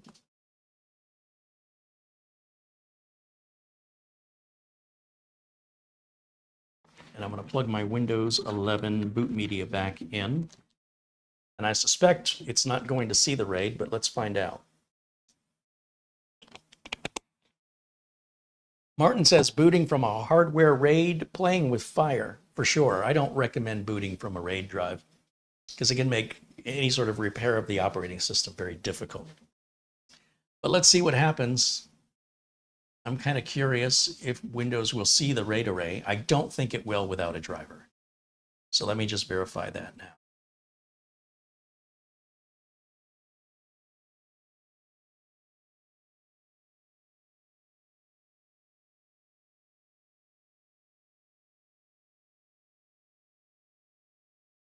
Interestingly, it still shows 2 drives, which is interesting. It should just show us 1 drive of a 4 terabyte or 4,000 gigabyte capacity. So that suggests to me that did we not create the RAID array correctly? Or is it that I have to load the driver? You see down here, there's always been this option called load driver. Maybe you didn't know what that was for, but it's so you can see special controllers like RAID controllers and whatnot. So what I'm going to do, I'll put camera 1 back up here. Just a moment. And I'm not worried about losing anything at this point, so I can just pull the power and pull my flash drive. And let me put power back on here. Let's see, what do I want to do? Let's go to full screen on camera 1.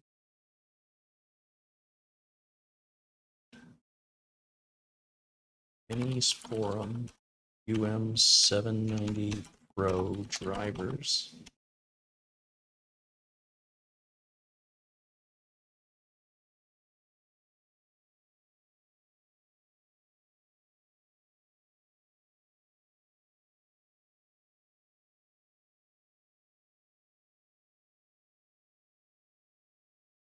I don't know if they have the drivers posted yet since it's not available for sale.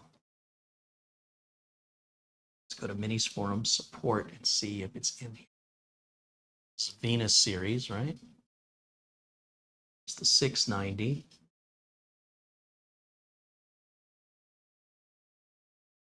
UM790 Pro, they've got the drivers right on. So I will share the screen with you so you can see what I'm doing here.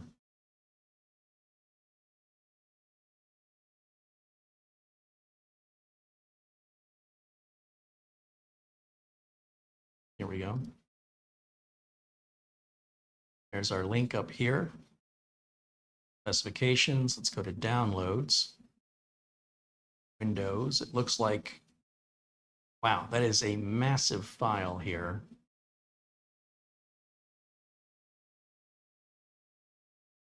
This is going to have all the drivers in one giant package. It's going to take a while. This right here may be, oh, this is what we want, the RAID driver. I'm going to grab all 3 of these files because I'm not sure what they are. But we definitely want that RAID driver. We're going to need that. And let me extract this.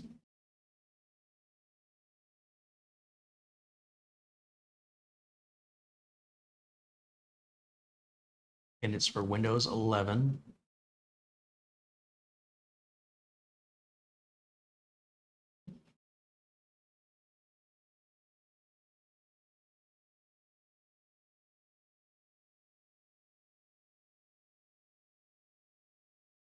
This other driver is FTBSC.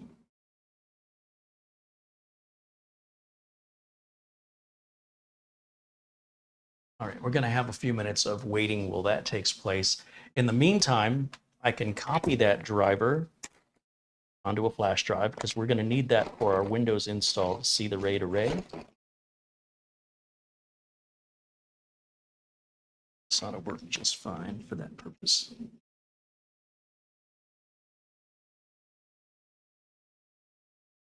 Let's go back over to camera 1.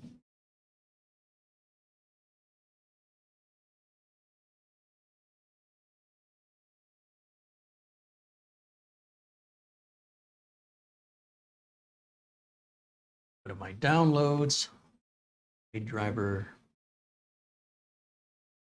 It's a quick start guide.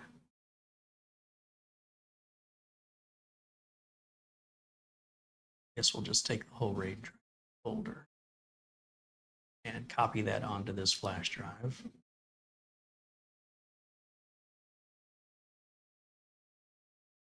What am I doing? I'm not in that computer. I'm over here on this one. Ah, I'm getting confused.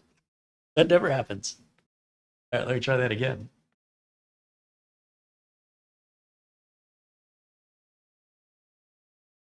There we go. Close that. Close that.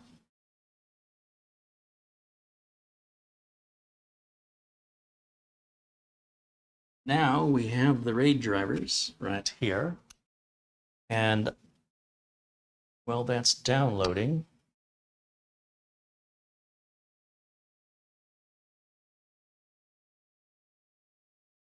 Robert said that's a Windows 11 system image. Oh, yeah, that would explain its file size for sure. And the other driver, I wonder what that is. Let's see.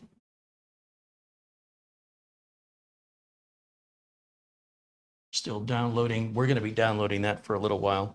If your picture looks blurry, it's because your YouTube resolution is set too low. Click the gear icon on the corner of the video and make sure you select 1080p as your video resolution. And we're probably having some buffering occurring because we are downloading these big files. The good news is we're using the fast internet connection, so it shouldn't take very long.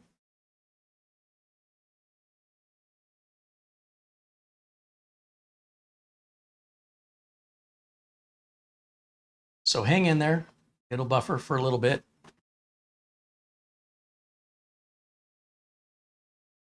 Somebody grab a cold Gatorade.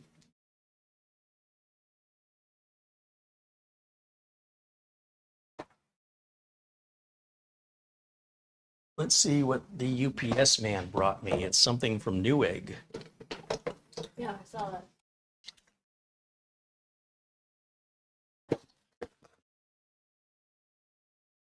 I don't remember ordering anything from Newegg, but must have.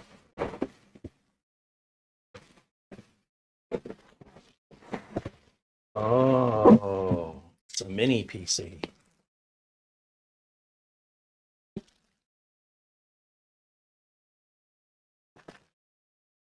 Oh, 13th gen Intel NUC. All right. thumbnail? Yeah, you want to build a thumbnail for me? What are you doing over here? Okay, so the one file did finish downloading. Let me see what this is.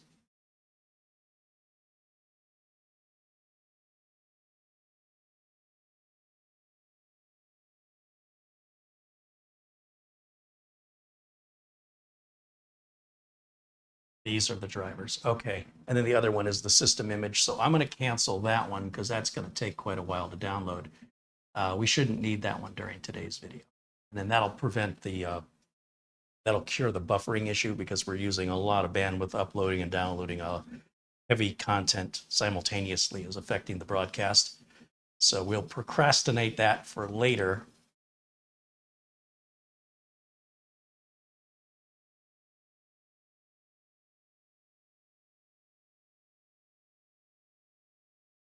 Let's see here.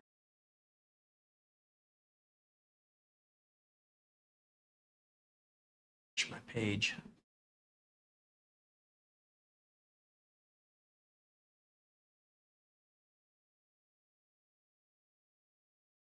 Yeah, all that buffering should be over with now. So Windows 11.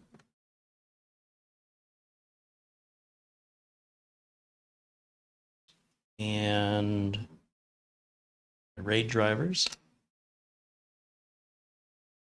See what happens. Turn the power on.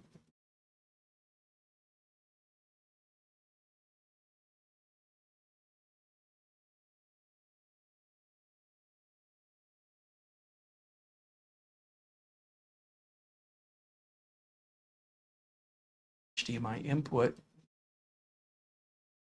Smaller on the screen here.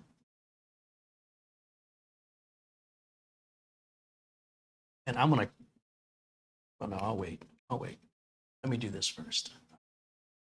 Screen over here for Uncle Carrie so he can see. Next, install.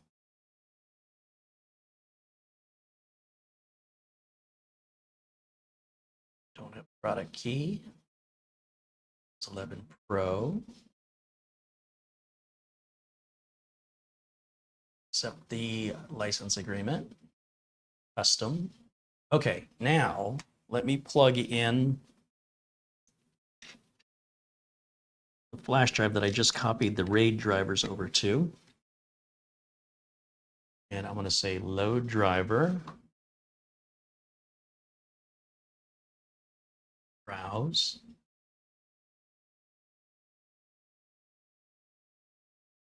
Is it this one? Yes.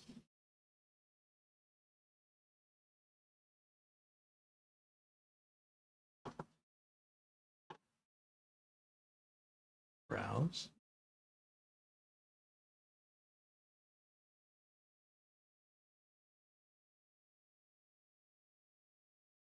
No signed device drivers were found. Okay. Must be missing a step. Let me go back full screen here on camera 1. And turn this back off again.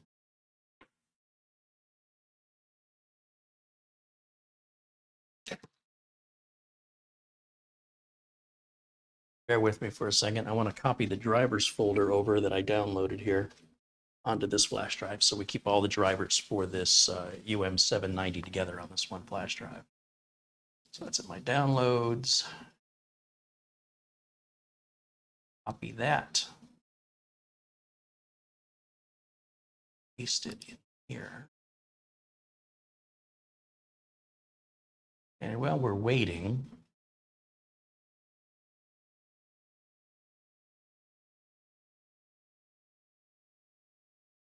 full screen camera 1 and downloads directory.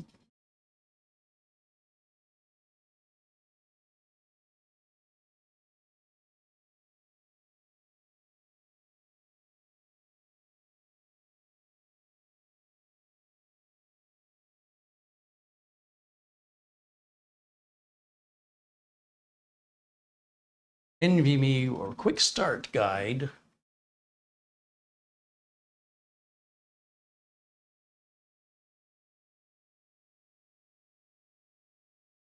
Let's see, we'll go to Windows Capture. Let's see if we can read through this documentation together here.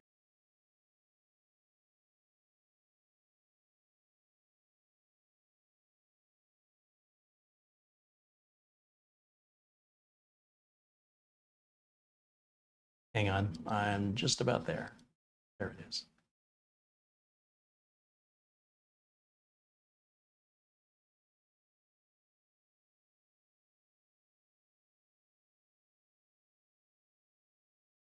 Copy the AMD RAID drivers to removable storage. Okay, we're ahead of them. To enable RAID mode, access the BIOS.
This is just the manufacturer of the RAID controller, explaining how to do this for different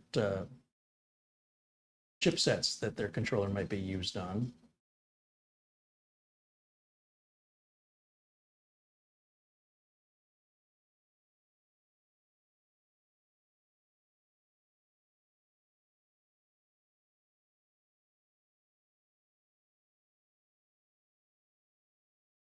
Done all that.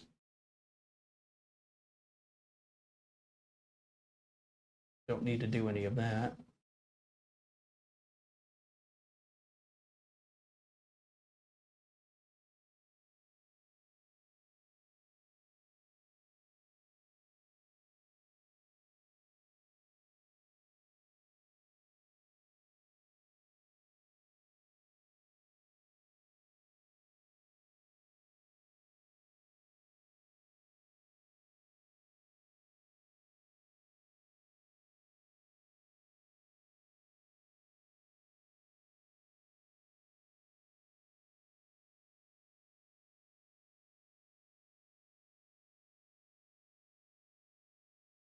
I wonder if I have to select the actual driver manually versus, I'm accustomed to Windows finding it, once you point it to the directory.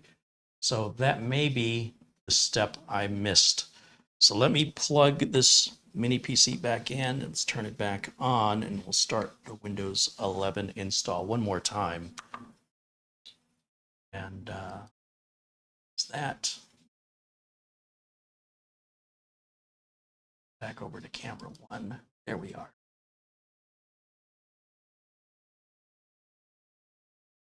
Go back to HDMI input, camera 1. Ooh, that thing is quick. Wasn't expecting it to be waiting for me. All right, let me go full screen over here so I can see it. And yeah, we're gonna go through this one more time. Next, install.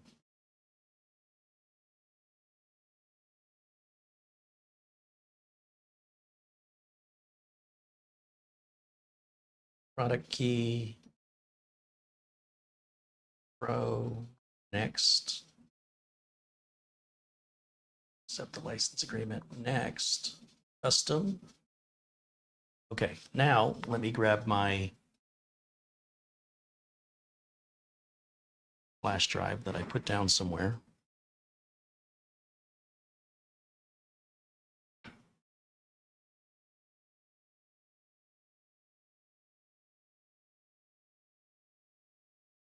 Streaming computer. Hold on a second. I got to close the file out. Let's close that one out. Let's close that out. Should be able to eject it from the streaming computer. Okay, and then we'll plug it in over here onto the Minisforum. Go here. And let me go full screen again. Go driver. Browse. Read.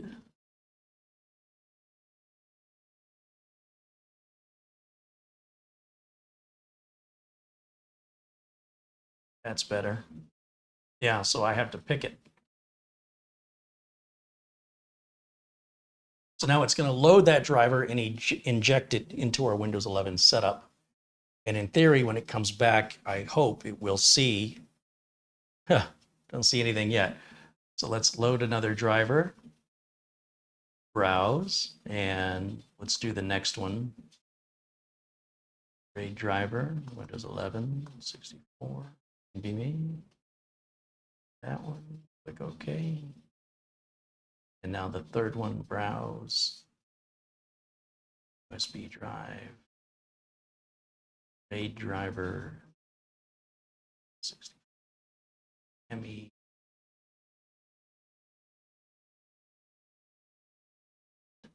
Next. And let's see what happens here.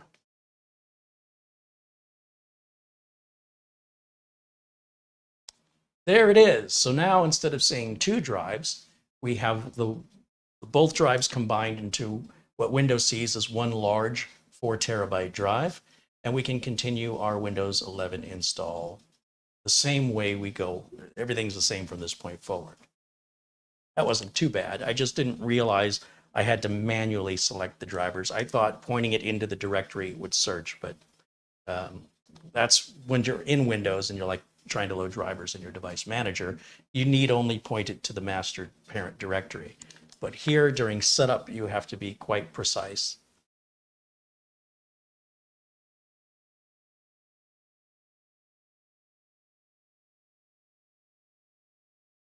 And then I'm going to grab another cold Gatorade while we're waiting. So I'm just going off of memory, and I've set these, I don't know how many RAID arrays I've set up in my life, but it's been a while, so I'm a little rusty, so bear with me here. And sometimes they change the processes, but so far this is installing the same as a RAID controller on Windows XP. Nothing's any different.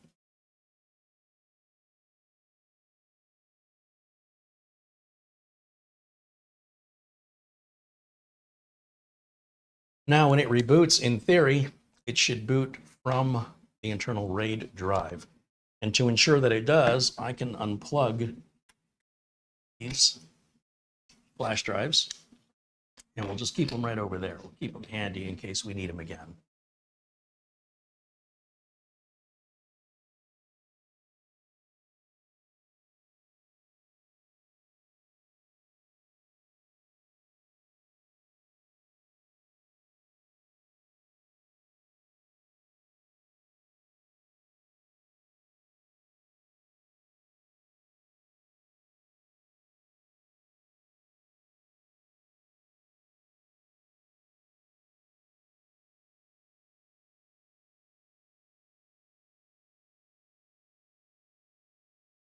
This is our first startup now loading off that new RAID array that's been partitioned, formatted by Windows 11.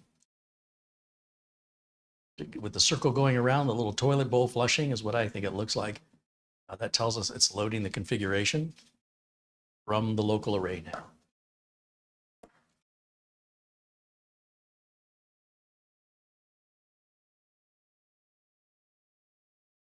Just finished this little Gatorade. I guess I'll go grab another one.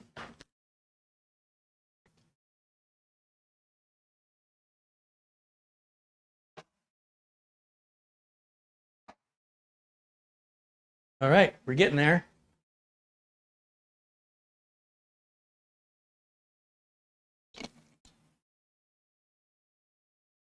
Rebooting.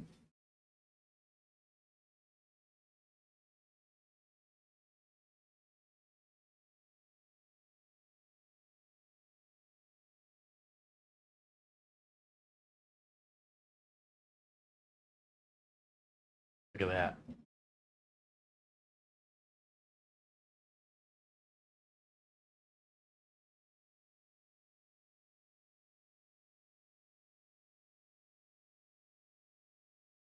It's pretty quick.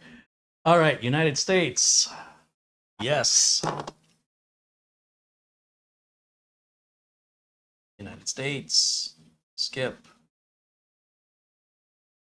It wants me to create the online account, so we hit Shift F10 and we type in OOBE. Is it / or backslash?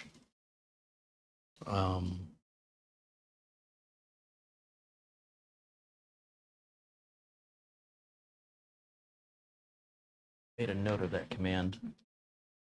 Bypass NRO. Is it a / backslash? So OOBE bypass NRO. That's adding an entry to our registry and restarting the computer. It's kind of a weird way Microsoft has implemented this, but it's essentially just making a change to the registry and causing a reboot. So then when we go through the Windows setup again, we'll have the option to bypass the network requirement for Windows setup.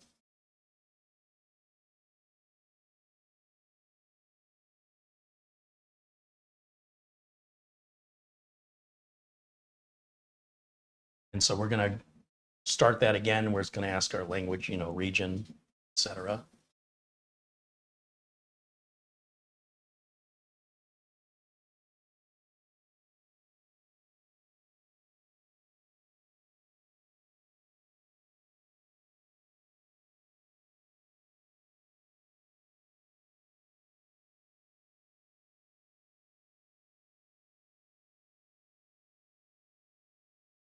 Okay, United States, yes.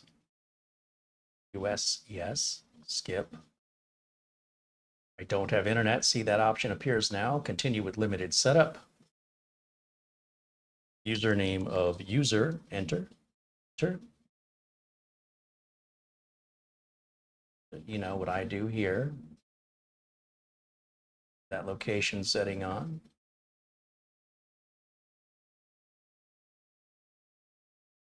Okay. So when we get to the desktop, then I can copy over the rest of the drivers that we need for the chipset, video, sound, et cetera, et cetera. And then we can run Crystal Disk Mark again and see if it doesn't blow our minds.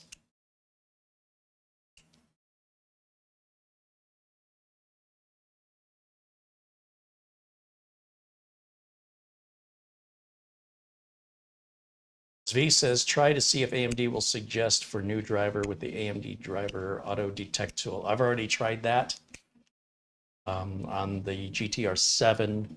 I don't believe AMD is aware that they have an issue. It is possible that, since the last time I checked, something has come out, but I doubt it. I think it's going to take about 2 months, say 6 to 8 weeks likely before we see a fix for it. Just in my history of going through this similar type situations, that's what I suspect it is. Or that's what I suspect the wait time is going to be, or what the process is, and getting them to acknowledge it, to fix it, and then to release the driver. And I think if they do it that quickly, that would be great. But it's only going to take 6 to 8 weeks. But in the meantime, we're back up at the desktop. So I'm going to plug in my flash drive and we'll copy over the drivers directory here. I'll just take both files, both folders. We'll copy them both. And we'll go over here to the downloads. Paste those.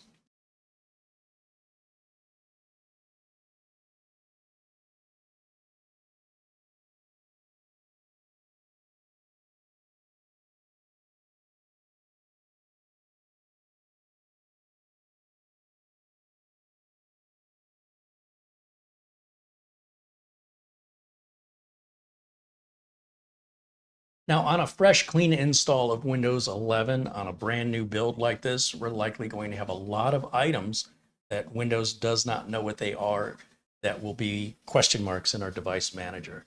And sure enough, there's our RAID controller, multimedia controllers, PCI devices, SF bus controller. So as we load these drivers, we should see all of these all go away. So this is the driver directory. And I guess we can just start at, actually, I think I want to start at the bottom. Let's start with the AMD chipset driver first. Click install. Let's see if it too much. It's administrator, maybe.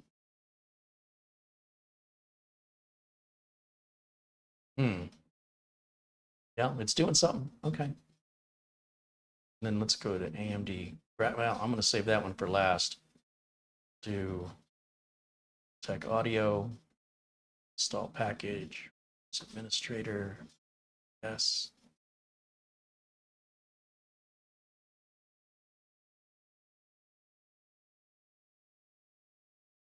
Back to the next one, Wi-Fi and Bluetooth driver, double click on that one. Yes.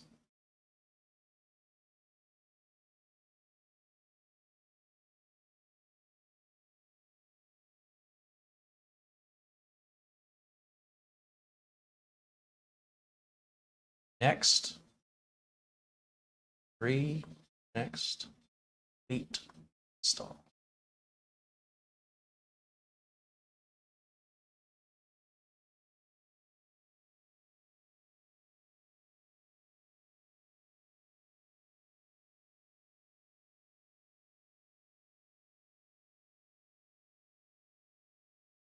far, so good.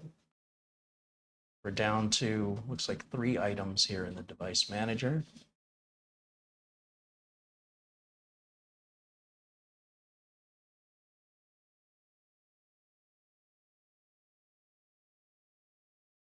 This may also be replacing center. Check that. Finish. Yeah, we'll restart it. This may be also replacing device drivers that Windows 11 did find, but that these are customized for the unit. They might be newer or more optimized for the unit.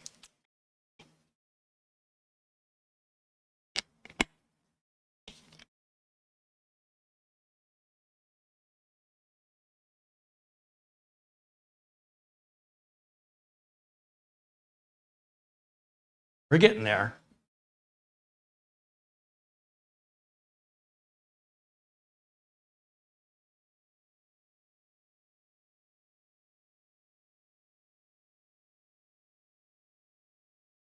Downloads our drivers.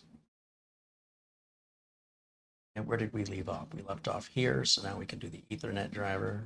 Right click, it's administrator, yes.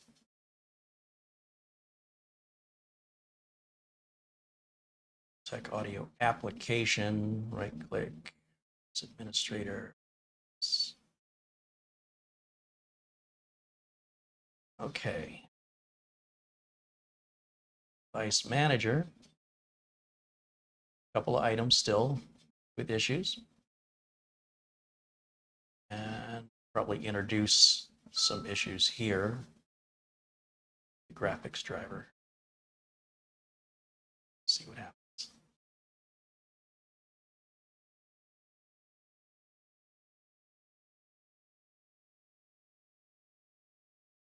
Ron Barnish sends an Amazon gift card of $20. He says, hope you enjoy. It's a little more than normal. Rich uncle got out of the poorhouse. Thank you, Ron.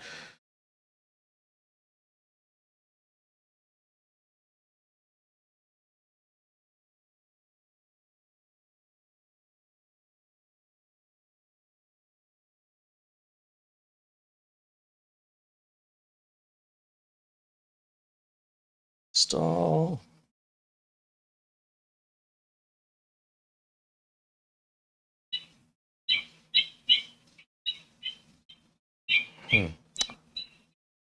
Guess it's windy outside. My security camera went off there, but there's nothing going on, so it's all good.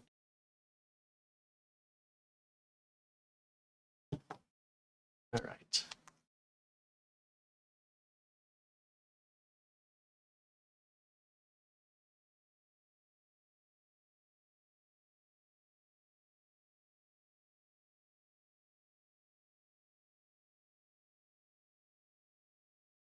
Yeah, you can obviously tell we have a driver-related problem here.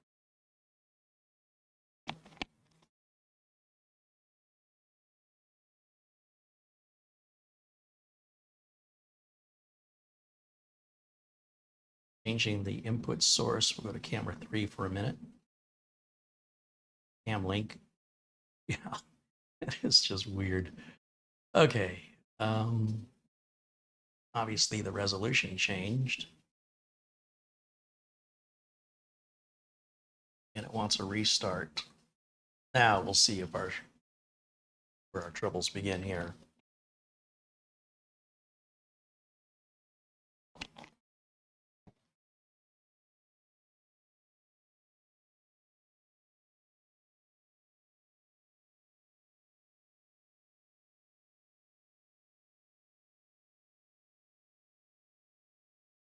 Oh, well, we got a different color.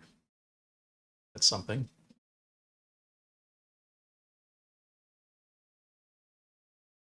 Try again to change the input. Change it back. So weird. All right. Well, it certainly boots fast, but I know we're not done with the drivers just yet. Let's see. Device manager. Let's see what else is missing.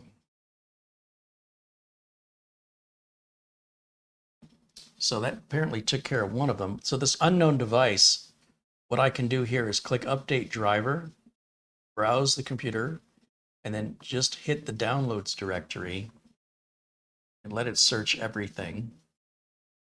Hit Next.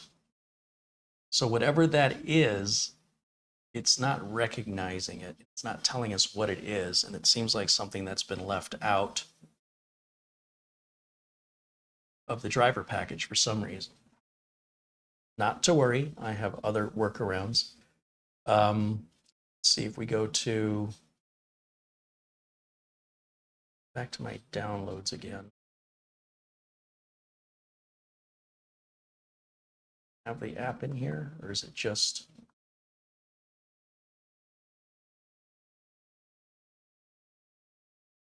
Yeah, these are just the drivers.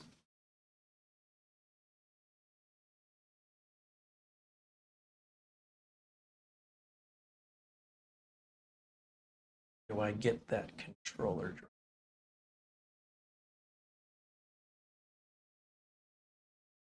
Out of curiosity, because it's just killing me, I gotta know. Let me take this out of here.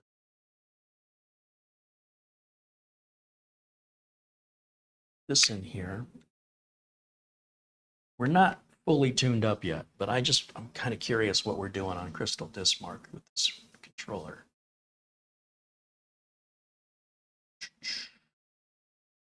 That Crystal Dismark there.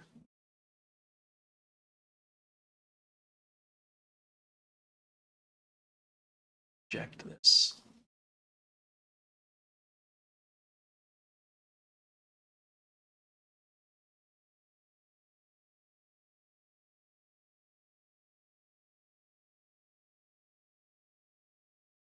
All right, you guys ready? Let's see what kind of numbers we're going to get here. These are the two Fangjing 2 terabyte NVMe drives that'll do over 7,000 each. Combined, we're at 13,720 megabytes per second. Holy cow. That's faster than the Gen 5 drives that are on the market right now. Wow, look at that. How cool is that?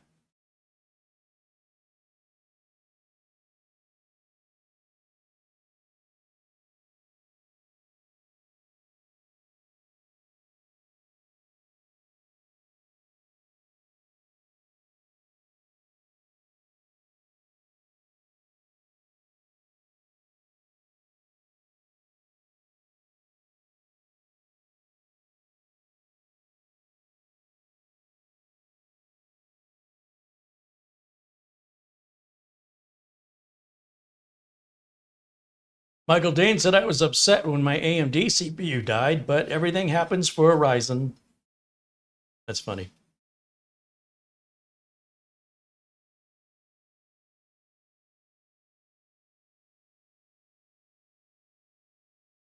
I hope those of you that are watching and reading the chat understand why I was ignoring all the people telling me what I needed to do to get the RAID working. I did not do what they suggested, and this is how I always set up RAID. And it would start to get under my skin to have people telling me what to do when I already know what to do. And there's multiple ways to accomplish the same thing.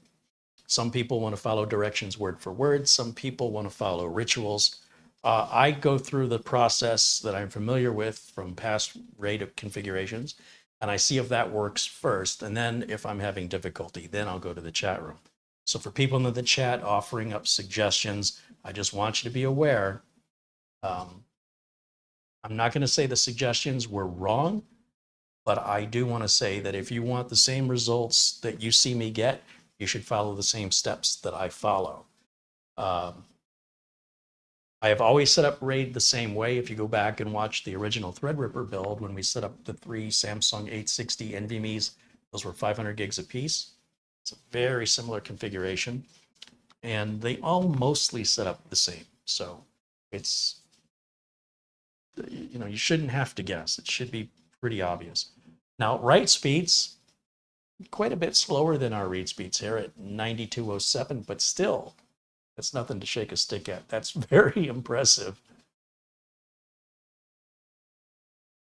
So we've got yeah, we're using both drives in here, the both 2 terabyte drives. Problem is, if one drive fails, we lose everything. So backups are really important. You're going to want to create a Windows rescue disk that will utilize this driver, because if you ever need to recover your operating system, repair your operating system, nothing you boot to will ever see your operating system without that driver loading as part of the boot process. So this makes booting from a RAID array a really bad idea. But as long as this machine is going to be used for non-critical stuff, I can't imagine it's going to be much of a problem. But if you're the tinkering type and you like to click on things and download and experiment, you absolutely do not want to have a RAID 0 array.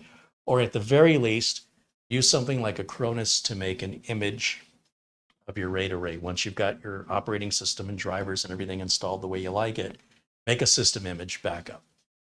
And then do know that in order to recover your system image backup, you will need a boot CD that has the RAID array driver on it, or there'll be nothing to recover to. It'll just see the 2 individual drives. Want it to see the drives working together in a RAID array, then you have to have the driver on anything you boot from. Any sort of rescue disk, any sort of utility, anything that you boot from must have the RAID driver as part of its boot process, where you cannot see your storage.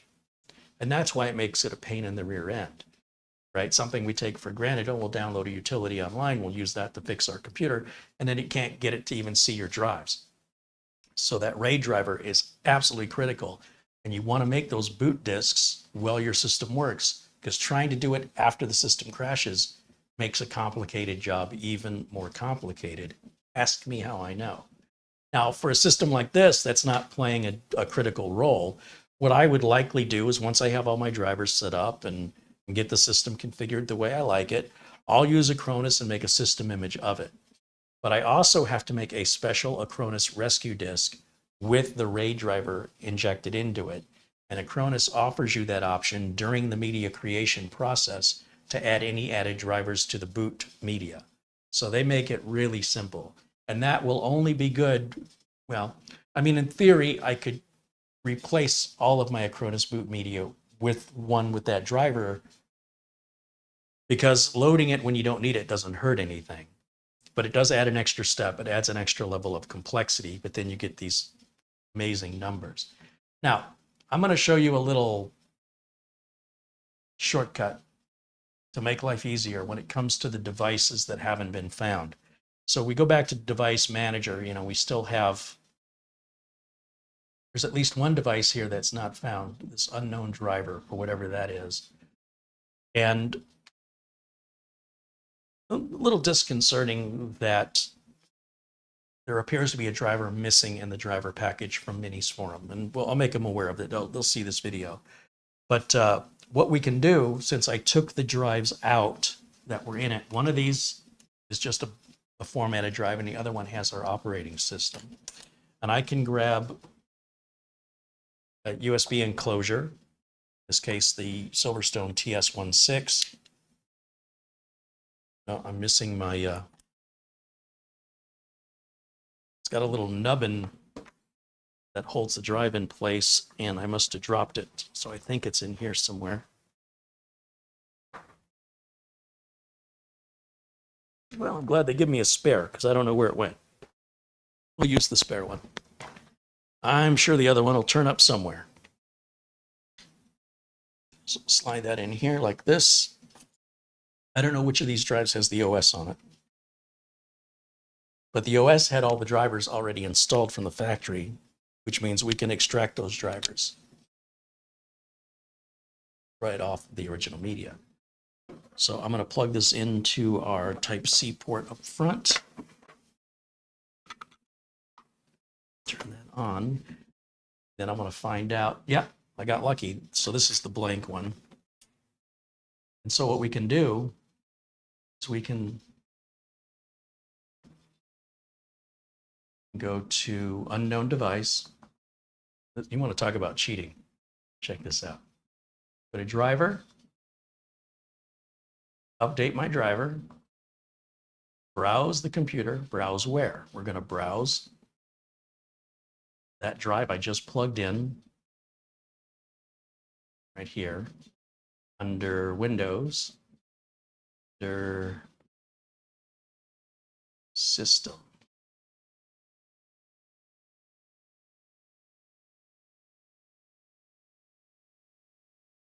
Should be in here somewhere. Just click OK and click Next and let it just search through all of that. Wait a minute. Browse my computer. Let's hit browse again. System 32 I meant to pick, and then click Next. Now it's going to search the System 32 folder and all of the subfolders and all of their subfolders and all of their subfolders, and it was the Bluetooth driver. That's what apparently didn't get loaded for some reason. Now what's going on here? Why does this driver stick out? Let's update driver, browse, and let's just search the download directory to see if it's in either of the packages I downloaded. So we'll go to Downloads folder, click OK, and let it search all of the subdirectories. Have it. Now everything should be happy. If I close this out, right-click and go to Device Manager, everything is happy. Now, we definitely want that RAID configuration utility so we have some idea of what's going on with the RAID and its status. But before we do that, there's a couple other things I wanted to do. Let's go ahead and eject our operating our NVMe drive that's in the USB controller here. Power button to turn that off and move it. Okay. So that worked well. We'll keep that over there in case we need it again. I want to grab my SanDisk external drive that supposedly does 2,000 megabytes per second. And I want to see how it performs on the UM790. I've only had one system where this thing actually showed 2,000 megabytes per second. This is the SanDisk Extreme Pro portable SSD.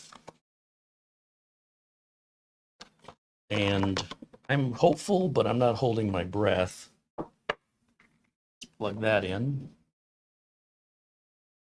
And let's bring up Crystal Disk Mark. Gotta use the right mouse though, don't I? So there's nothing on this drive. Mark 64, yes. Let's choose D drive. We'll just do the two top tests here. So we usually get 1,000. On most computers we plug this into, a little over 1,000.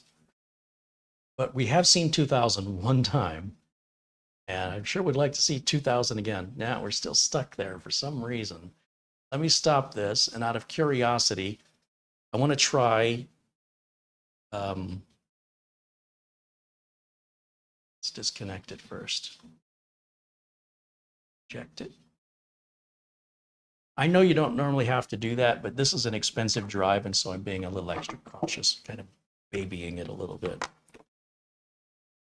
And let's try the USB Type-C, the USB Type-A port in the back. I'm just kind of curious if that gives us any better performance or not. Let's try it again.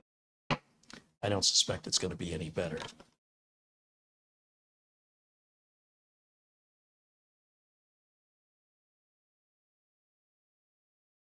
Yeah, it's more or less the same. All right, well, I'm going to have to do my own little research on the side to figure out what was different about that one machine that we got to see 2,000 on. Not that 1,000 is anything to shake a stick at for moving data externally. It's still fast, but in theory, we should be able to go even faster. And now that we have that new driver put in, I'm just kind of curious if that impacts our performance at all here. I don't think it's going to make any difference.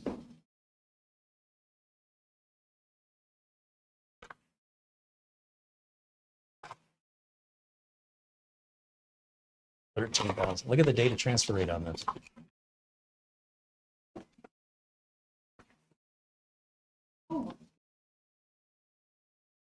That's 2 of those Fangjing drives in RAID 0 in this little tiny computer. And the words. That's awesome. The RAID speed's a bit slower, but still nothing to shake a stick at. We got a little over 9,000 last time. Yeah. Not too shabby. Good. And I might be able to improve that if there's caching modes or things I can turn on with the RAID software. I got to figure out where to get the RAID software. Let's see. How hard are they running? The drives? Yeah. Oh, I have no idea. But if the drives, if heat was a problem, we would certainly see the numbers fall. Let's see if we go to settings. Let's just do the write. Just to see if the read speed is affecting the write speed. In other words, if we're generating so much heat on the read that it's affecting the write, slowing down a little bit because of heat. No, it's pretty much not being affected by heat. You'd know because the numbers would plummet. So we're good on heat, and it's got a heat sink on it anyway. Okay. Cool. With the lid has thermal tape and a fan blowing right on them. So they're well within where they should be. Okay, so I still need that driver software.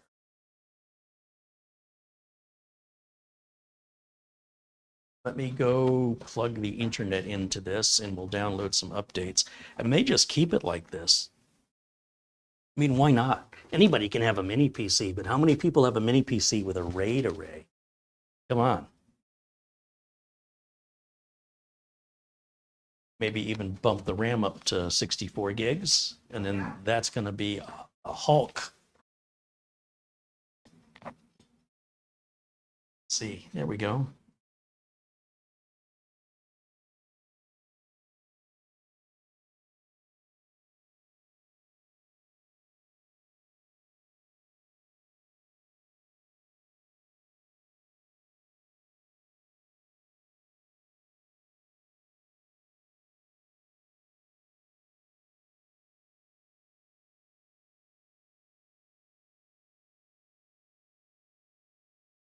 I wonder where that little rubber piece went to my NVMe, my TS16. Grab a flashlight and take a quick look while I'm waiting on this. If you have any questions for me in the chat room, please go ahead and ask now, and I will do my best to provide an answer for you. Oh, you know what? It was right here. Okay, so I still have a spare. That's good. Folks at Silverstone, they give you 2 of those. And I hate the idea of losing one of them and then not having a spare. I always like to have a spare. We're good. All right. Yeah. If you have any questions for me, if you have any questions about the unit, probably the graphics on this are going to be equivalent to a low end, I don't know, like a low memory 3060. So 1080 gaming on it should not be a problem. Of course, that depends on the game and the settings within the game. And then the last thing I want to put on here after we do the updates is going to be the RAID configuration software, which I was going to look for. Suppose we can do that while we're waiting.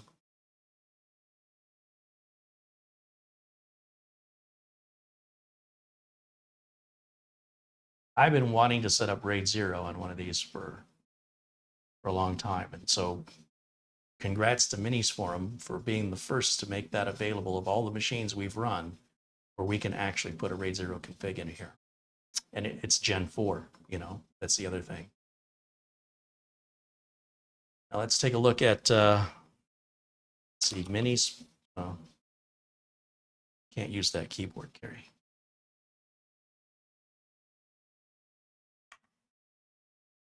Let's see.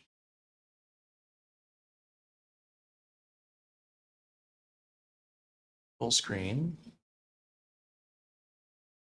And we're going to type in Google.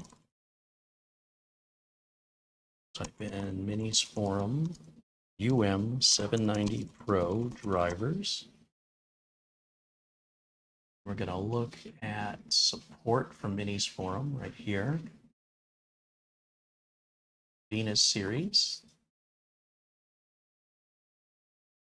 UM790 Pro right here. Downloads. Okay. So that's our operating system, as we previously mentioned, the RAID driver. Where's the RAID tool?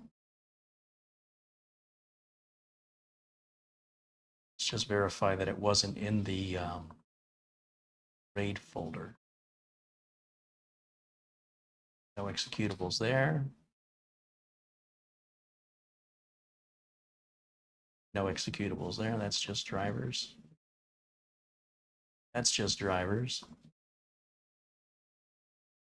And that's just drivers. So we don't have an executable. And I don't see it available to download here. Check drivers section one more time.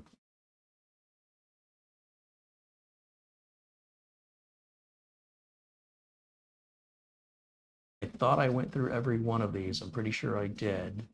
See, it gave us the Realtek Ethernet driver, but they're missing the, well, this is supposed to be the Wi-Fi and Bluetooth driver. Huh. Download it again.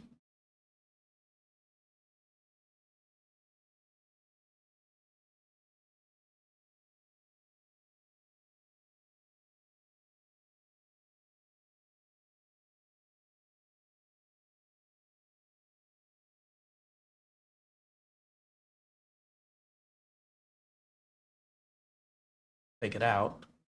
Probably going to interrupt my update, but that's okay.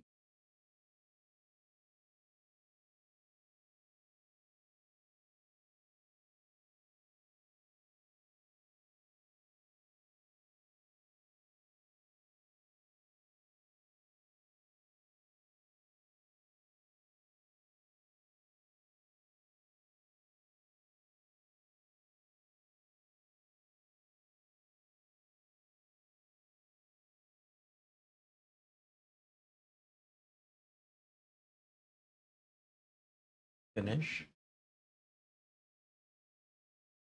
No. Get rid of these little graphics down here. With Windows 11, you got to type in search permissions and history right there. Scroll down to turn off search highlights, and then that gets rid of stuff down. Let's update. Wait for this install to finish, and we'll do our reboot, and then I'm going to reinstall that Wi-Fi Bluetooth driver, because remember, it asked me if I wanted to download the utility, but I wasn't plugged into the internet at the time. I'm not quite sure how to get that option back other than to reinstall the driver. And then we've got to load the driver software, the RAID configuration software, from the folks who make the RAID controller, whose name is eluding me at the moment. Oystein says, according to the Minisforum Amazon page, the UM790 Pro is coming to Amazon in late June. They did said it was shipping early July, so that fits within the timeline.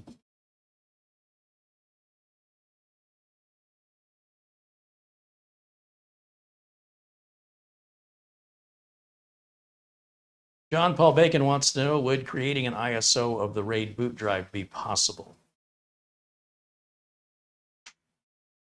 Yeah, I mean, I'm not quite sure what you'd do with it, but you have to understand that in order to recover the RAID, you have to be able to see the RAID.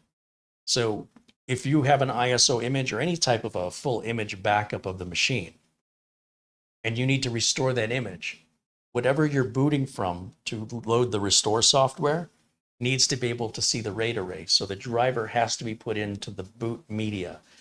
Not worried about what's on the image. I'm worried about the boot media being able to see the RAID array, which is a whole different, that's why I say this complicates things. And it can make something very simple become very complicated, and certainly not for everybody. All right, now we can restart this.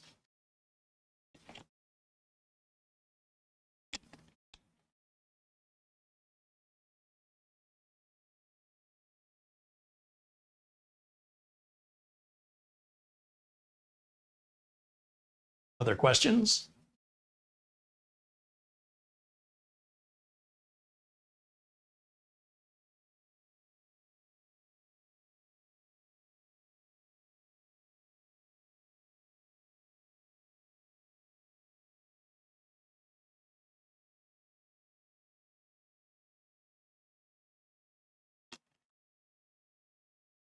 Well, I'm having much better luck with this than the GTR7. However, still has the same problem.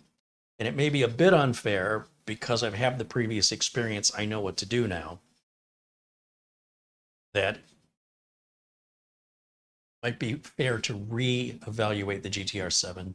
My preference, however, is to wait until the driver update comes out that can address whatever this is, right? Whatever this green screen is that's happening. And so what I've been doing to eliminate that is I right-click on my OBS properties for this input, select the camera, then go back and select the input again. Still not working good. Well, it worked for a while. I was lucky. I was getting lucky. Again. There it is. Okay, now I got some text.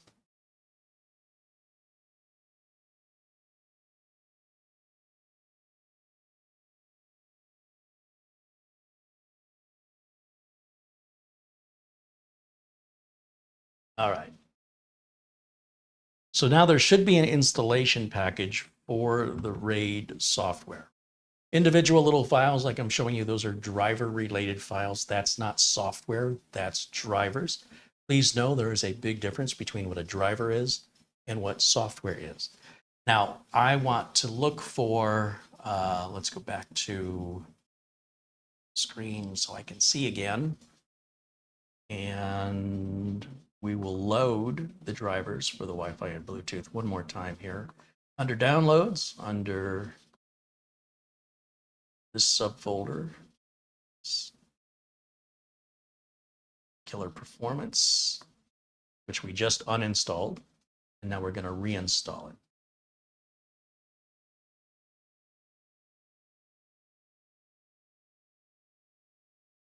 Next, accept the license terms. Next, complete, install. There we go. Oystein says, if you talk to B-Link about your experience. B-Link and I have gone back and forth over this issue. They've been excellent to work with, very responsive. I've got no complaints with B-Link, but it's out of their hands. It's in AMD's hands. So, you know, how much pull B-Link may have at AMD is probably no more than I do. But if enough people complain to AMD, they will address it. Now we get to restart one more time. John Williams says, I don't have any questions, but I want to thank you for the live stream and give the camera girl a thank you and have a good night. Well, thanks for hanging out with us. Thanks for hanging out with us, John. Didn't offer me the option to download the utility like it did last time.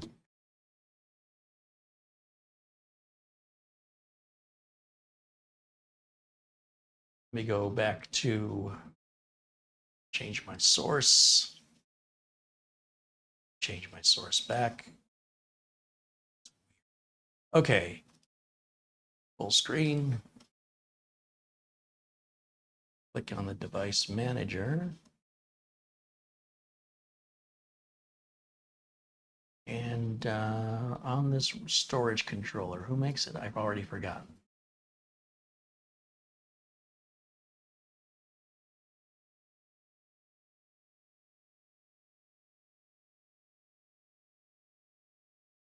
Downloads.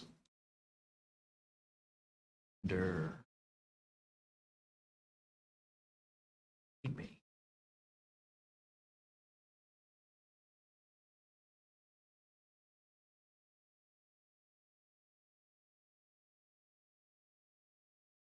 What I want is RAID Expert 2. Where do I download RAID Expert 2?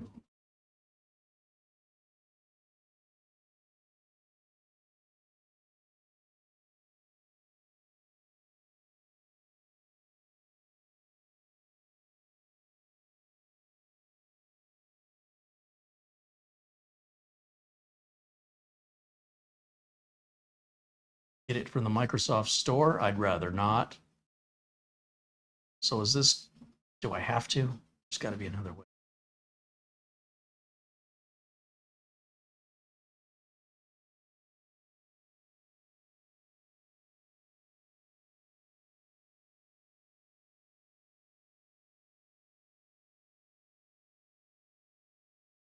That says it's in the chipset. RAID installer, RAID driver,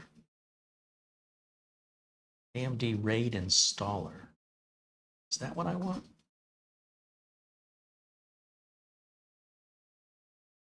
Maybe. Maybe. Find out.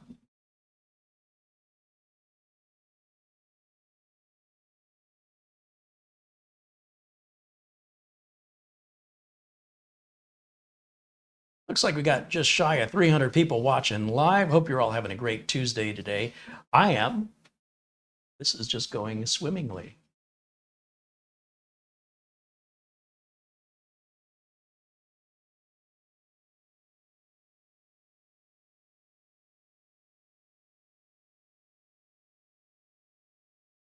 Open the file. Yes. There we go. That should be our RAID software there. Much, much bigger than a driver. All right.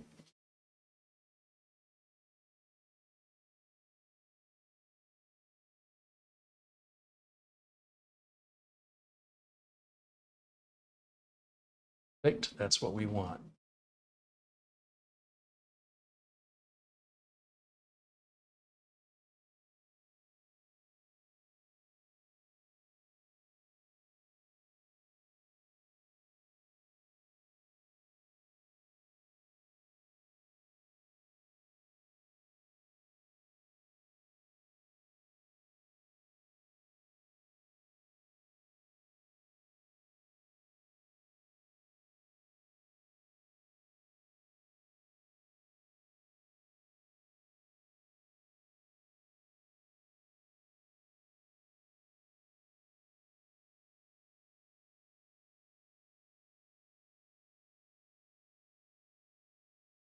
So a lot of times, RAID controllers on motherboards are made by third parties, but it appears AMD makes this one.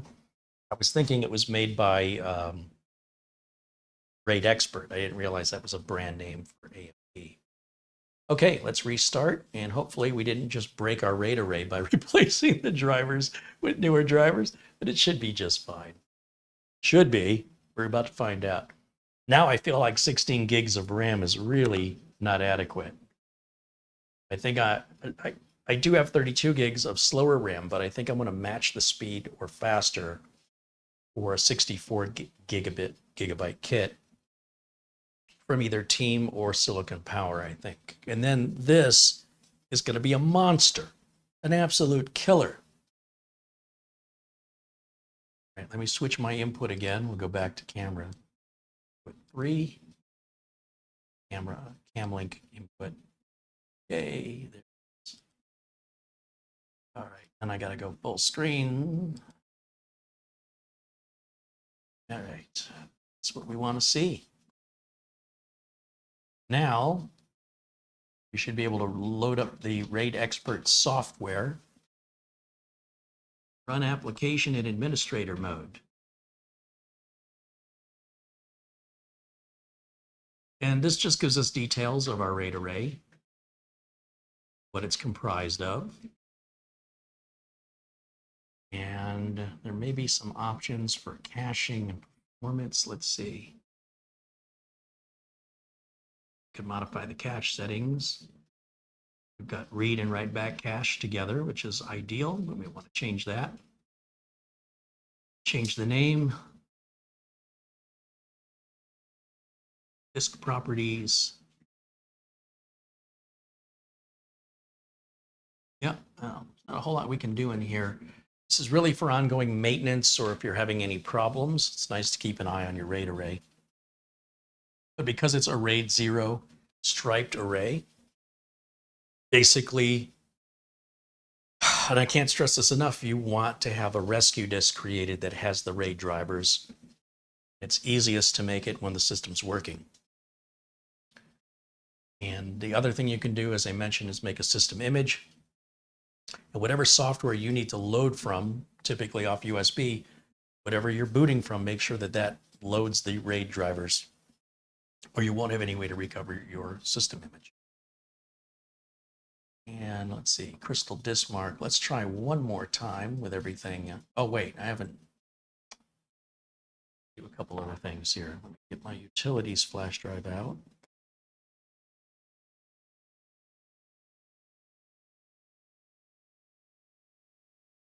And let's install VLC.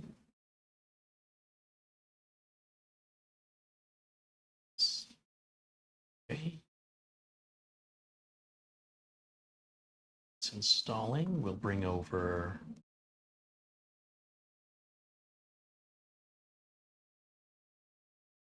there's an optimizer. Pop that over there. Run Prime 95 just to torture test this thing, although it's not really designed for that. We'll test out their cooling system. So let's see, we'll bring across CPU Z, hardware monitor, no, hardware info. Bear in mind, any sort of disk utilities and whatnot will work as long as the RAID driver is loaded. But things like Crystal Disk Info isn't going to be able to identify our drives because they're now a hybrid of two drives working together. So when you try something like drive utilities, you're going to find that the RAID array makes it impossible. Like for the Samsung Magician, it's not going to see any Samsung drives. It just sees the RAID controller. It doesn't know what to do with it. So there's some downsides to running RAID 0 that you should be aware of. And that's why it really should be for a data drive. But we don't really have that option here because we only have the two M.2 slots. What else was I going to copy? Oh, M95. But yeah, if we run Crystal Disk Info, it's just going to be confused. Watch this. We've essentially created our own hard drive. So all it sees is the flash drive. It does not even see our C drive at all. So be aware, any sort of drive-specific utilities will not function while you're in RAID mode. So that is sort of a consequence that you're paying for in exchange for the performance. We cannot upgrade a drive firmware in RAID mode. It's not possible. So just all of that stuff, it's all consequences. Any drive utilities that are made by the manufacturer, like Samsung Magician or Western Digital's got their drive, they will not see their drives. All they see is this weird thing you just created, this Frankenstein of bonding two drives together. And the software isn't designed to talk to the drives in that way. You basically got the computer tricked into thinking you've got one big fast hard drive when we really have two less fast half-size drives. And that's true of all RAIDs. It's always been true all the way back when we had mechanical spinners, same exact circumstance. It confuses newbies who don't understand why they can't see their stuff or why their utilities don't work.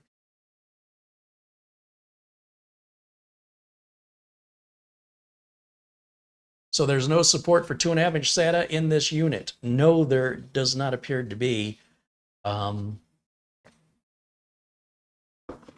We went through in here looking, at the included accessories, and there's no SATA cable. Now, me personally, I say good riddance on a mini PC. When you don't have the 2.5-inch drive, you can make the mini PC less tall. You make it slimmer. And I'd much prefer that, me personally. So the taller you get the unit, the more you can fit a 2.5-inch drive. But a lot of units, like I'm starting to see the units where they're repurposing the enclosures that have room for 2.5-inch drive, but they don't give you any connectors to hook up the 2.5-inch drive. So 2.5-inch drives are kind of going by the wayside.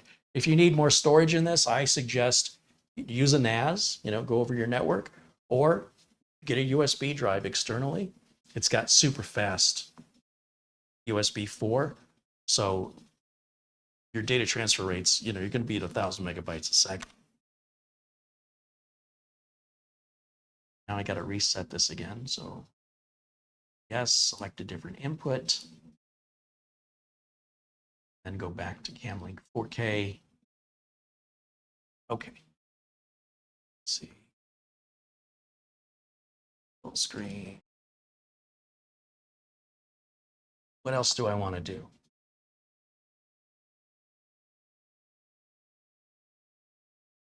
Crystal Disk Mark one more time with all the software and everything loaded and the driver updated just to see if it made any difference. I don't expect it will. We'll run the full suite of tests on it one more time here. But keeping in mind, you know, the two 2 terabyte drives I'm using are those Fangjing drives, which are only, after the discount, they're about $82 a piece. So for $164, we essentially have created a 4 terabyte drive. Oh, I have left this.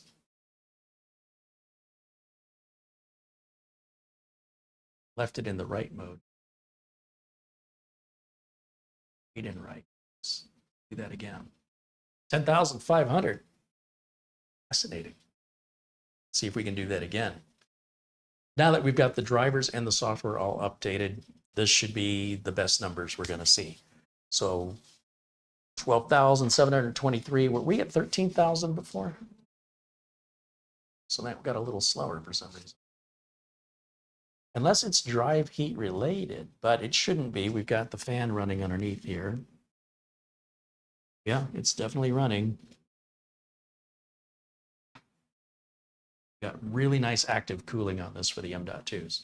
So this is an ideal configuration for this mini PC to handle exactly what we're doing.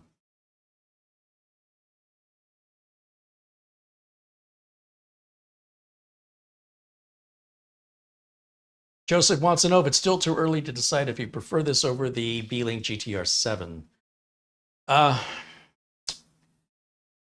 They've always been neck and neck, right? If you looked at like the 690 and the GTR6, if you look at these units, their specifications, they're so similar.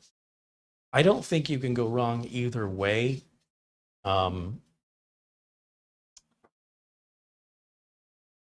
That's a real tough question. I like that I can do RAID 0 in this build. I don't think I can do RAID 0 in the GTR7. I'm going to have to look at the GTR7 again, ultimately, before I can truly answer that.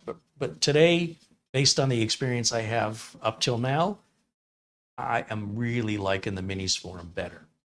But I might be biased. I really like the unique products coming out of Minisforum. The one biggest complaint I have are the darn rubber feet being glued on. Really don't like that.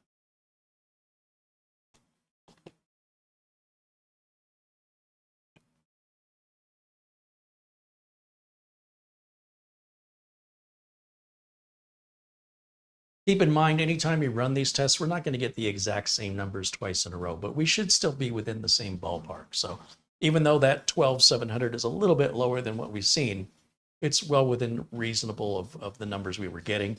And we can run it again just to double check, see if we get a completely different number. So you see the write speed went down to 9,000 where it was at 10,000 before. That could very well be heat related. The idea is that under normal usage, as you're loading files and loading programs, you're going to hit the drive for a while and then utilize the program. And while you're utilizing it, you're going to have very light disk access. As a result, your drive shouldn't be getting this hot unless you're doing very long sustained reads or writes and you're doing them over and over and over again. Then you could notice a slowdown. So I suspect maybe the reason we got over 10,000 that first time was because the drive was absolutely cooled down. I don't consider this to be a heat-related problem in the sense that the amount that we're dropping is milliseconds. When I see numbers that are dropping by 80% or more, that's a problem that needs to get fixed. Heck, if it was dropping by 50% or more, I'd say that needs to be addressed. I don't know that there's anything more we can do to lower the heat on these units because we already have the thermal tape, they're already on a plate, and it's already got active cooling across, blowing across there. That's about as good as it's going to get. There's no third-party cooler we can add that's going to do better than that. So, you know, at least not one that's enabling us to close it back up. Yeah, we get some massive cooler that sticks out of, keep the thing upside down and have this thing stick out like the blower on a 57 Chevy. But no, I mean, this is perfect. I really like this. I don't think a Gen 5 drive would perform any better with regards to heat. In fact, I think a Gen 5 drive would perform worse because the maximum they're hitting right now is like 10,000. We're exceeding that. If we pull up HW info, does this report on the drive temperature? It may not because they're in RAID array. Let's see.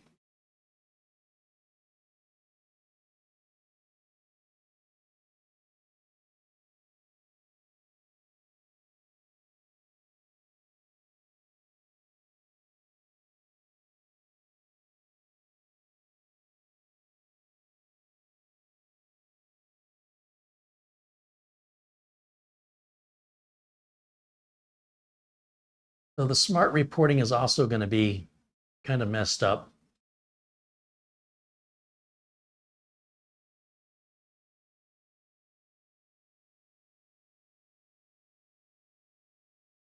Because we're in the RAID controller.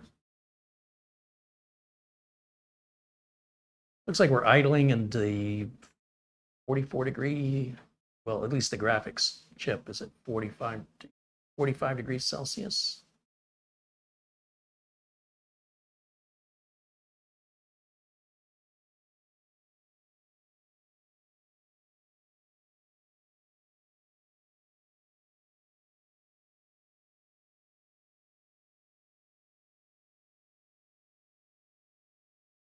Wow, this thing cranked up to 5.1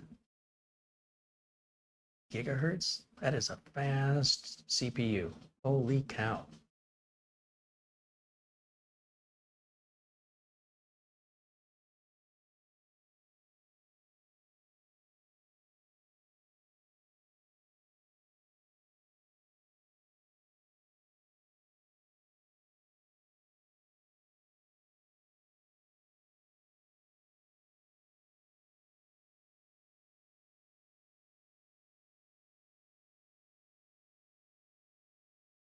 Okay, so we'll keep an eye on these temps. We'll start up Prime 95 and let's torture this bad boy in a way that it's really not designed to be used, just to do it.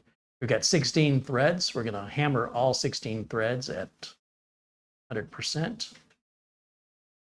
And we'll see if this can go 20 minutes without getting too hot.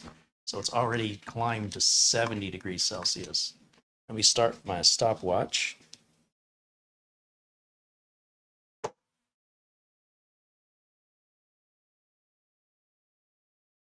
And we'll keep an eye on it. Jeb says, sounds like a good head-to-head video. B-Link versus Minisforum. Yeah, certainly content for the future once we get the driver issue sorted. Yeah, that'd be a fair, Ford versus Chevy kind of a situation there. Also considering price and overall design. The GTR 7 is a very attractive looking, different looking mini PC. The Minisforum sort of generic looking. And then of course the amount of ports you have, the ability of how many monitors you can connect, whether or not you can do RAID 0, side by side.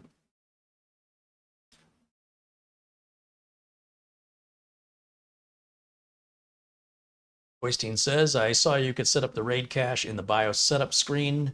Yeah, we went through all that and leave it at those defaults. It's where it's exactly should be for the best performance in general.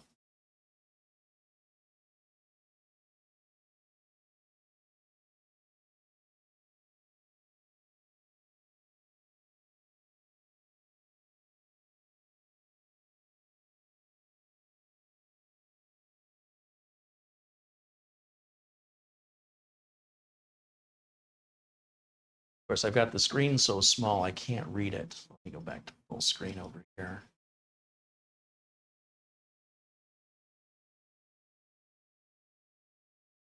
Oh, it's definitely getting warm. We're already 81.5 degrees Celsius. That's toasty. We're only 2 minutes into this test.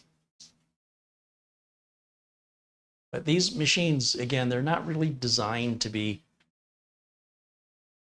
used the way that we're using it right now. We're really just abusing it is what we're doing as far as Prime 95 goes. I think this would be an ideal mini PC if you're a gamer or if you're a content creator. And I think you save a lot of money getting one of these versus building one yourself. And as I mentioned, the video issue I'm having isn't likely anything you're going to have to deal with. It's just because I'm going through a capture card to capture everything. For this to be my ideal machine, it just needs more RAM. I like those Fangjing drives. I think I'm going to keep it this way. And I would use the RAM I've got, but I feel like dropping the speed is going to be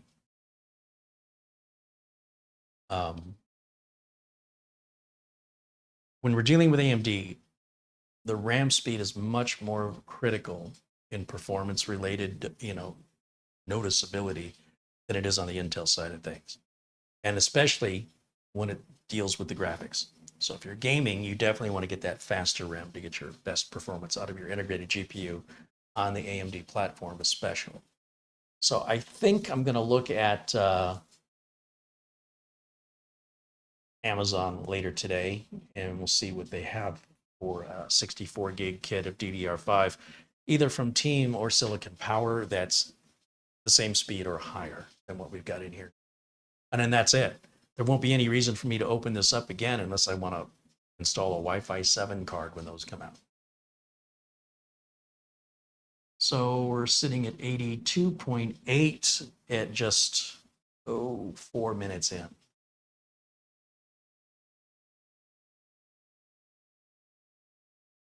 Jeff H says, Carrie, I got off work early today so I could check out the live stream. All right, well, I won't tell your boss. We're cool here. Thanks for joining us. Deadman87 said, did I change any TDP settings in the BIOS? No, so the last thing you want to do when you get a new computer is start messing about with settings that can cause the computer to crash or fail. You need to know on a new machine that the new machine works the way it's supposed to. Then if you want to go in there and you want to make some adjustments like that, and you cause it to crash, you know it was your fault. I don't recommend that you get a brand new computer and immediately start manipulating anything that critical until you first established that the computer runs the way it's supposed to. And I don't think that can be determined quickly. I would use a machine at least a week on stock settings. Because, I mean, unless you're a glutton for punishment and you like making your life a living nightmare, going into a new unfamiliar computer and making changes, you'll never know if it was the changes you made or the machine you got, something was misconfigured, and you'll just chase yourself around in circles, chasing your tail. But they're so fast out of the box. I know some people are just never happy. This thing could be 1,000,000 gigahertz. Somebody be like, well, I want it 1,000,001. It doesn't really need to have anything increased on it, in my opinion. I think just the way it's configured out of the box by the engineers is going to be the fastest, most reliable, coolest running balance of all those things together. And I wouldn't take it any further than that, me personally. And if I had a customer who did, I wouldn't support them. Even if the problem wasn't their fault. I'd say, well, manipulated it, so warranties not covered under warranty. I would charge them by the hour to fix whatever damage they caused. Gotta stay in business. We're at 84 degrees and a little over 6 minutes. Let's see, is it 80 or a 90? It's 80. All right, we're still cool. We've reached a max of 85.5. Now, normally I would stop the test at 85, but we'll let it keep running. We can go another 10 degrees. If we hit 95, I'll shut it down.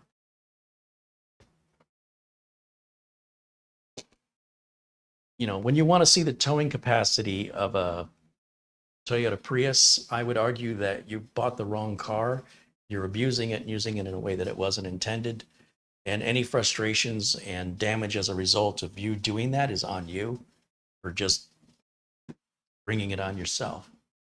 So if this machine isn't enough for you, then I would recommend you spend more money and get a higher end machine rather than trying to eke out more performance. It's just silliness as far as I'm concerned. It's somebody being cheap.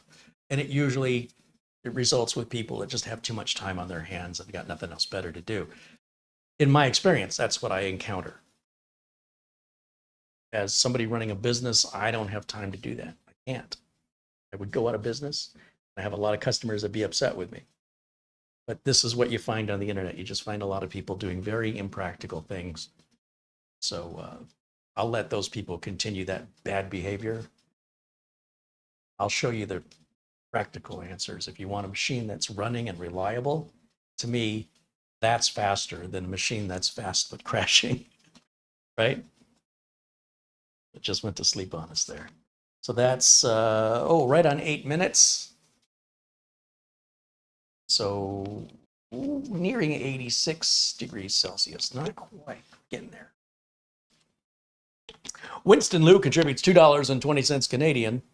He says, B-Link is still the best. I have B-Link. Well, you might be biased, Winston. B-Link makes great machines, though. Like I said, Minisforum and B-Link are right up there. They're my top two. They're neck and neck. I think Minisforum offers a little bit more uniqueness. But I don't like that they like to cover the screws with the rubber feet, which I don't really have a problem with any other manufacturer doing that. I think it's mostly just Minisforum that does that, but I let them know every chance I get that they should not, they should put a hole in these feet so they don't have to be removed so we can access the screw. But that's a very minor complaint.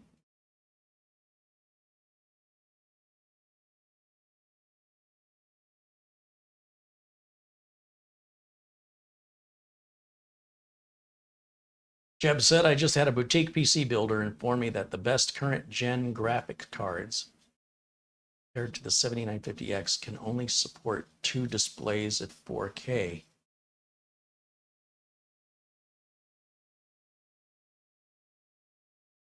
Well, unfortunately, this is a field that doesn't require any licensing.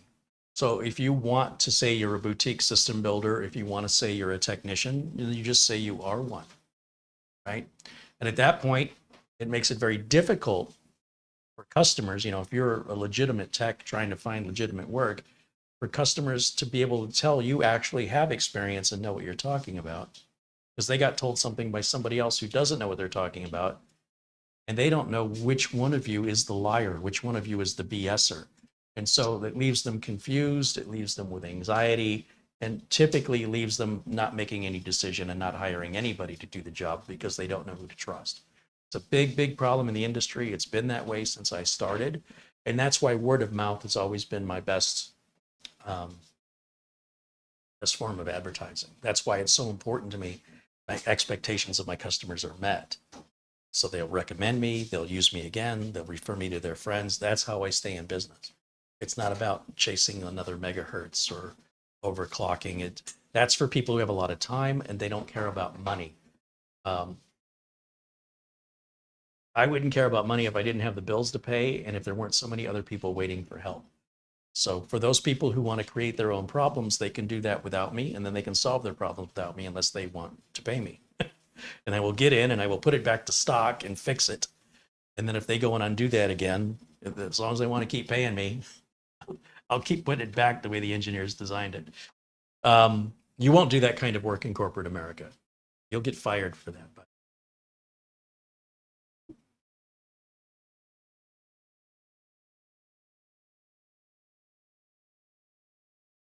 you guys have any other questions for me? We're going on a little over 11 minutes here. And yeah, it looks like 85.9 is still the highest. Whatever cooling solution Minisforum is using is impressive. For a machine this small, to have that much airflow, to be able to keep that temperature that cool after 11 and a half minutes is impressive when you're looking at the sheer amount of megahertz we're dealing with here.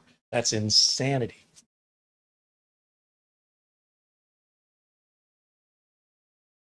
What do you think of this little mini PC, camera girl? Slightly impressed. Slightly? I still like the other one better. Which, the GTR 7? No, The NAD 9? NAD 9. Well, Minisforum makes that NAD 9, but the NAD 9's graphics are not going to be as powerful as the graphics on this chip.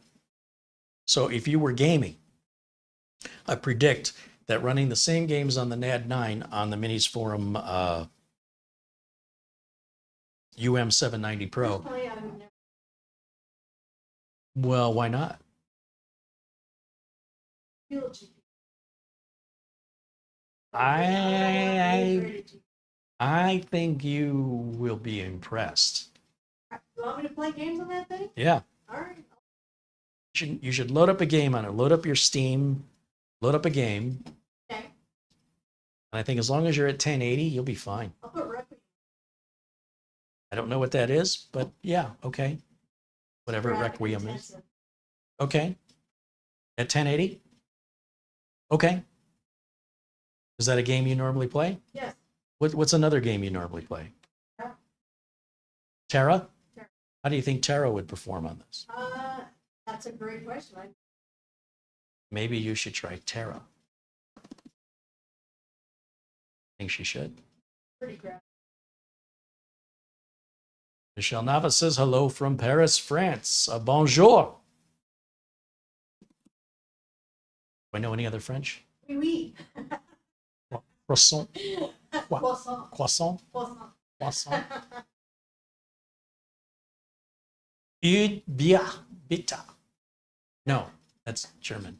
Une bière, s'il vous plaît. You got to know how to say that in every language. Uno cerveza, por favor. Ein Bier bitte. Something like that. Should quit while I'm ahead. 14 minutes in, and wow, holy cow. How is that possible that we haven't exceeded 90 degrees? What sort of voodoo are Minisforum doing here? I mean, we're sitting at 81.3 right now. Our max has been 85.9. That is impressive. And the machine keeps going to sleep on me, though. I need to change the power settings on this thing. Suppose I can do that while we're running. I'll just torture it some more. Let's just type in the word plan. There we go. Change this to save. There. Now we don't have to deal with that no more.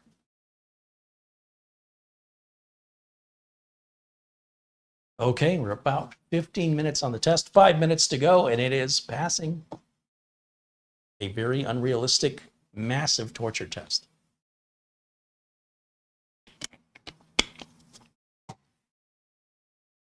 I'm done with my Windows 11. These are the drivers, which I've copied off. Screws to go back in with the feet, but I want to order some RAM. That's the other thing. This only has 16 gigs of RAM in it, so it'll obviously do better at gaming with 32, but we'll do it anyway. Just because we can. You'd rather wait?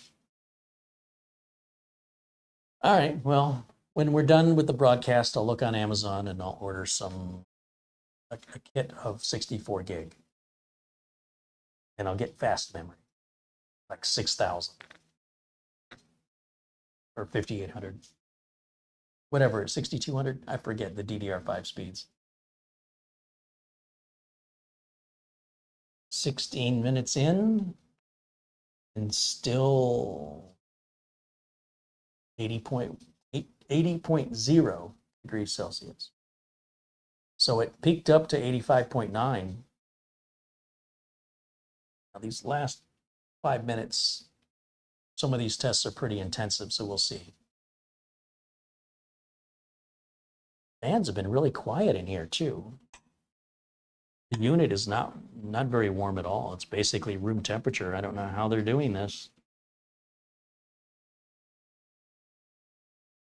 Oh, I know another problem.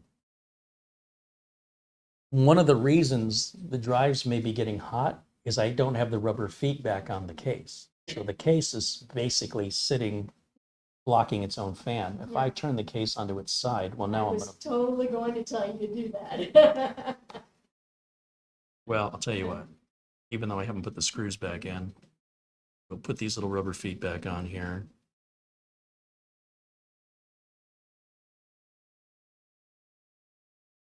That could make a difference in the drive performance. If, whoops, did you hear that? Yes, I heard it. So that's the plastic floor, and the fan sits on it. And when I'm holding it like that and I'm squeezing it, the plastic bends and it goes up against the fan, and you hear the grinding of the fan hitting the plastic. So I need to care for that. I'll be a little bit more gentle with it.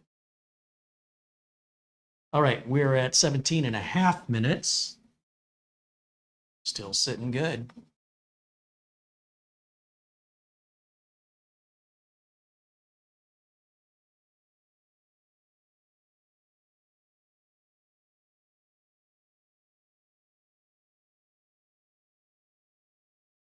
Let's see here.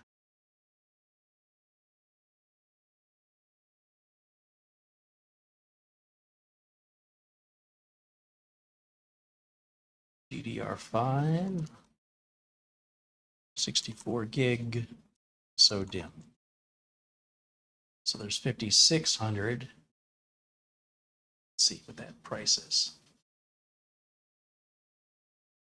Team is 199.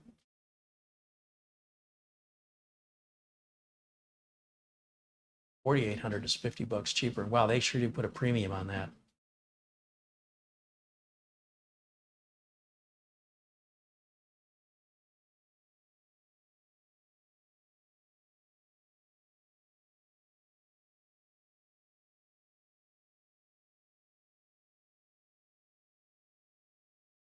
$5,200 is only $200.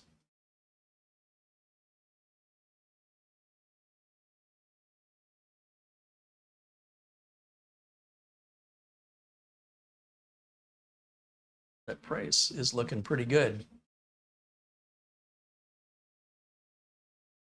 think that's what I'll get. Much more is the CL42. Oh, it's only 5,200. I see. 600, $10 more.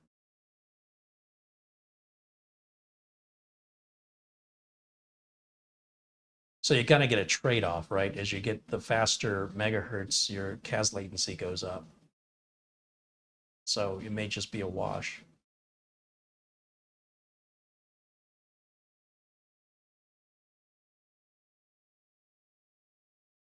That's a significant price difference, though. If you dropped it to 4,800, it's only $140. So it's an extra $60. See, that's the thing. When you want to go faster, it's how fast you want to go, how much money do you want to spend. This is all DDR4. That's not going to show for us here. Out of curiosity, what does Silicon Power have?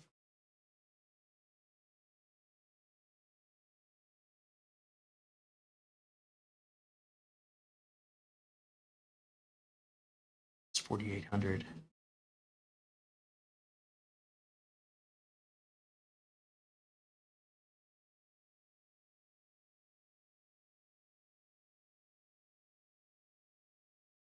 Quick to see price.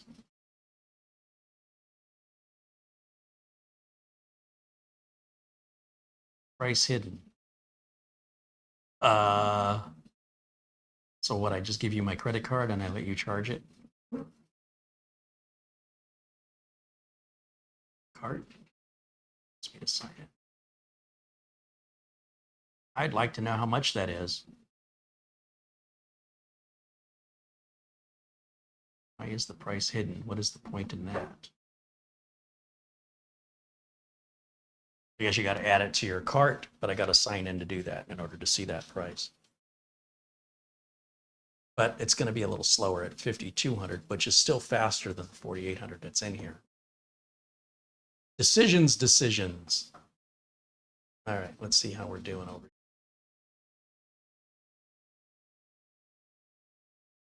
Still humming along nicely. We're at nearly 22 minutes. I'm going to go a full 25 minutes on this.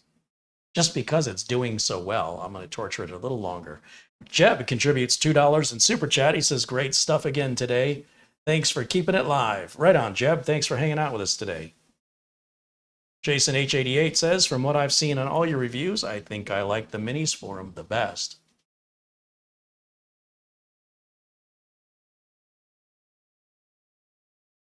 And let's take a look at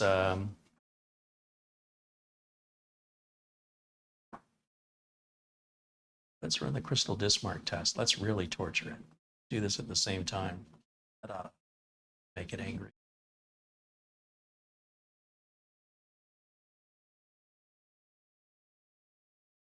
So now we're running Prime 95 and Crystal Disk Mark at the same time. That'll generate some heat. Yeah, that's what I thought.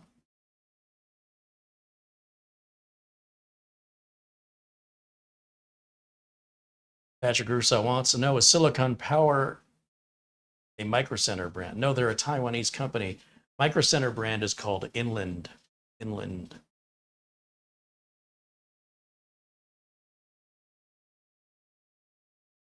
Still 3 minutes in here.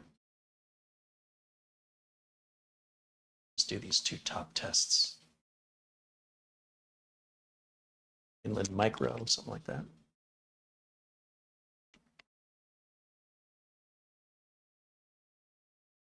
Oh, it's definitely getting hot. Oh, that cut it right in half. Holy cow. All right. It's just mean. I feel like I'm being mean to this Minisforum PC. I'm starting to feel bad about it.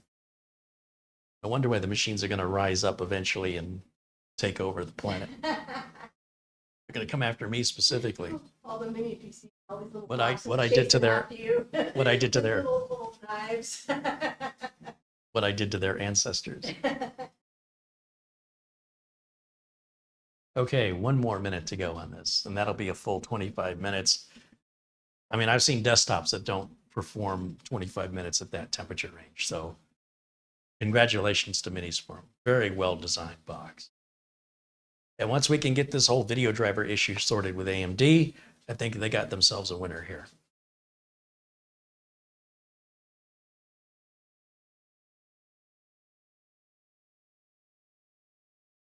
"30 seconds to go.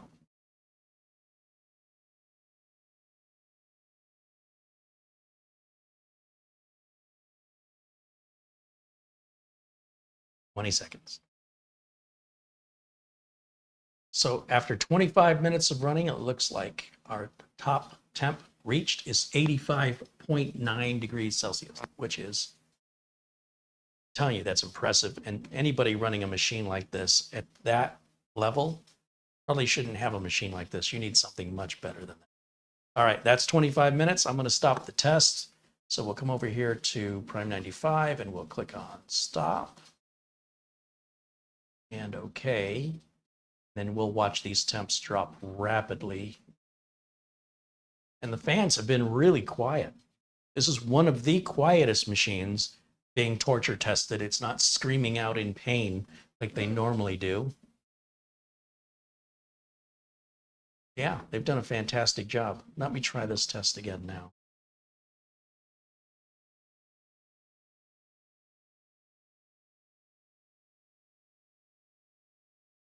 Joseph wants to know, do one or a handful of companies offer better silicon than others, or is that an enthusiast concern? I don't even think that's an enthusiast concern. I think it's all imagination. It's all entirely made up. That's what I think.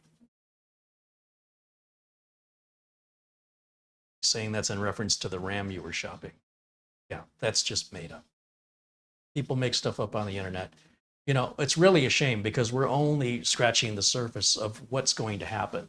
As AI starts to be implemented more and more online, being able to decipher what's real from what's fake it's hard now. But in the enthusiast community, you've got people so obsessed with things that whether or not they matter, they're not real.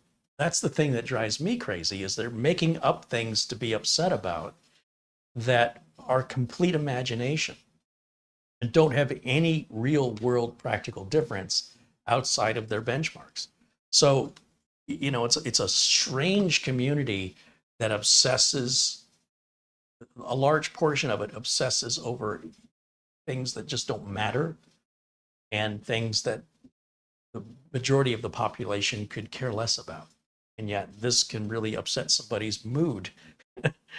But the bottom line is, you know, if people choose to behave that way, that's their choice. And you have a choice as well as to whether or not you want to listen to what they have to say. So you need to identify the source of your information before you're able to determine if it's real or false. Because if the source of the information is somebody that's not known to you, if it's random on the internet, it doesn't matter how many people are saying it. It doesn't make it true because a bunch of people are saying it. Always consider your source. And at the end of the day, what matters to you is what matters to you. It shouldn't matter to you if it matters to other people, that unless you're looking for that tribal sort of, the more people agree, the more right it is. It's a bizarre way to be civilized, but a lot of people do exhibit that psychological behavior. And I've witnessed it a lot in my career, where you've got your yes men and you've got people that go along with it, and people that just adopt other people's concerns because they don't have any of their own, and it makes them feel like they're part of something. So you need to be aware of that if you want to educate yourself online, to identify where's the source of this information coming from. Is this a reliable, trusted source? Or is this some rando with a weird name on Reddit? And, you know, treat it accordingly. All right, so our speed dropped really bad here, but let's try it one more time. We're back down into the, we were in the 40s a second ago.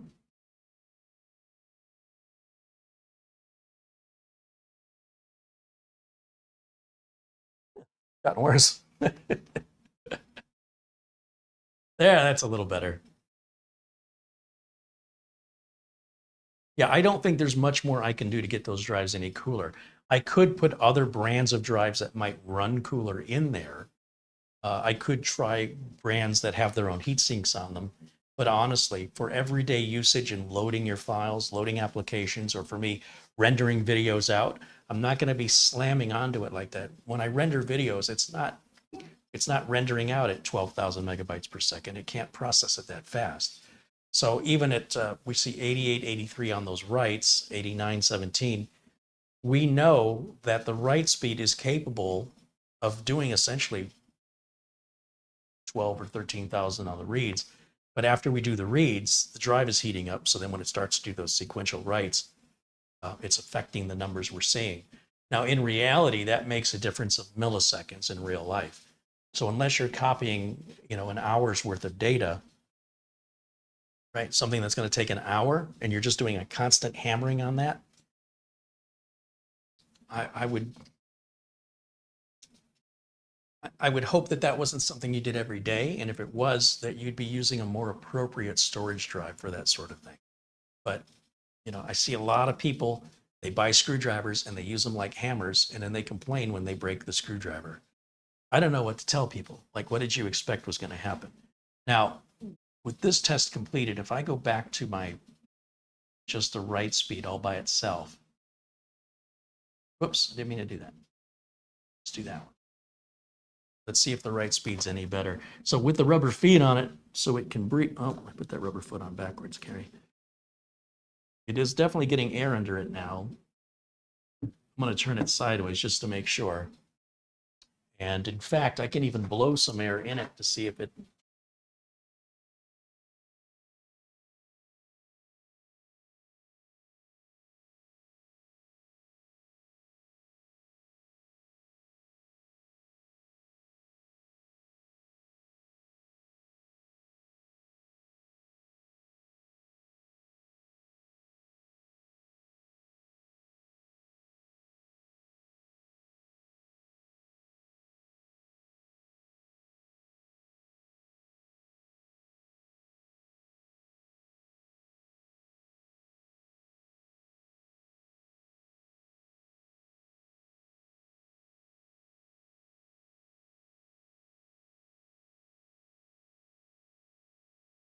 Well, that's made it worse.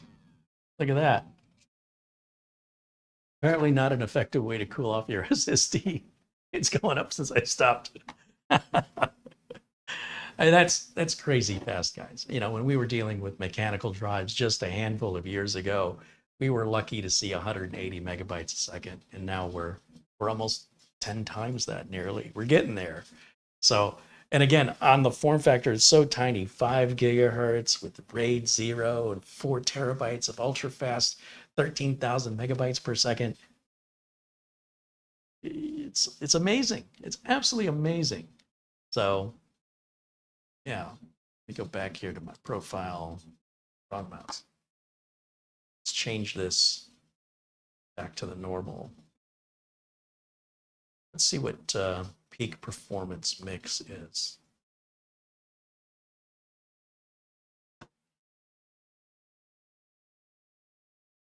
All right, any final questions? And I'll do my best to provide answers. I always try to keep it practical and pragmatic. Did I still just leave this on the writing? Hold on a minute. Let's double check my settings here. Profile, read in white posture. Let's do it again.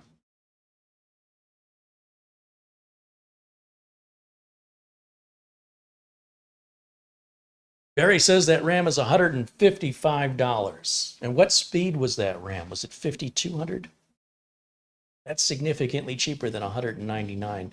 Although, I'll be honest, if you're going to go with a machine this big, you shouldn't cheap out on your storage or your RAM.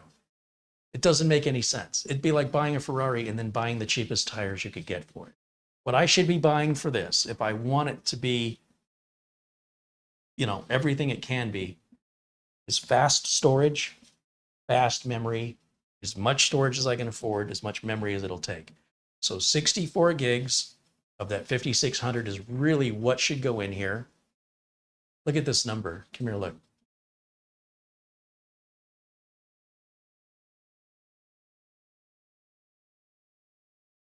Wow.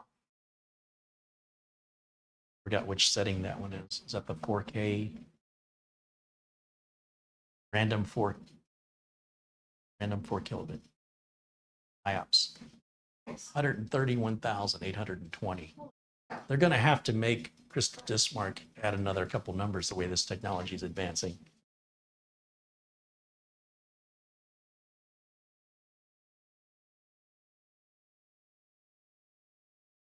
So yeah, I think this machine is deserving of the best we can put in there. So because it's already got heat sinks for the RAM, I don't want to buy RAM that has heat sinks on it. And I don't want to use NVMe drives that have heat sinks on them. We want to use what's provided to us by the manufacturer. And I don't think I'm going to see better performance from a different manufacturer's drive, like Western Digital SN850. It's likely going to read and write the same speeds because they're essentially using the same NAND chips and controller that Beijing is using. So why not buy the cheaper one if we're not sacrificing anything in the line of performance? But when it comes to the RAM, if we're buying the cheaper RAM, but it's also, you know, not performing as good as the more expensive RAM, then it makes sense, you get what you pay for, to buy the more expensive RAM. So this has every opportunity to be all it can be, instead of holding it back with, you know, like they're holding it back with these Kingston drives. Sure, these are inexpensive and they've given you two 256s, which I would have rather seen one 512 personally, but I would have ordered it bare bones. That's what I would have done. And I would put my own storage and I'd put my own RAM in it. And I'd go get my Windows 11 key from VIP CDK deals. You get a discount using the coupon code CARRY. The keys are guaranteed to work. They are 100% legitimate, legal. It's all on the up and up. And then just go to the Minisforum site to download those drivers, just like I showed you here. And you're good to go. You're going to save a ton of money. And that's our final numbers there with Crystal Dismark. Well, I guess it's still doing a couple tests there. It says it's on 4 of 5 at the top of the page.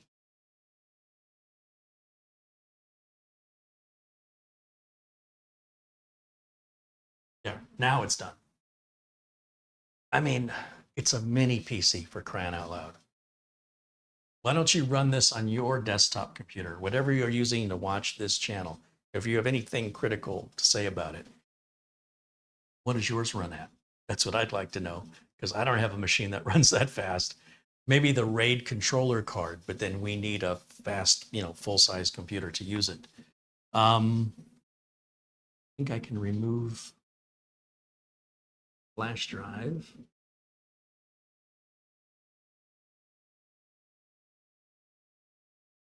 Yeah, and I think I'm going to have to get on Amazon, order me some RAM for this bad boy. And then I can put the screws back in, and I should have no reason to ever open it up ever again. You've got a computer that's going to easily last you 10 years. Easy.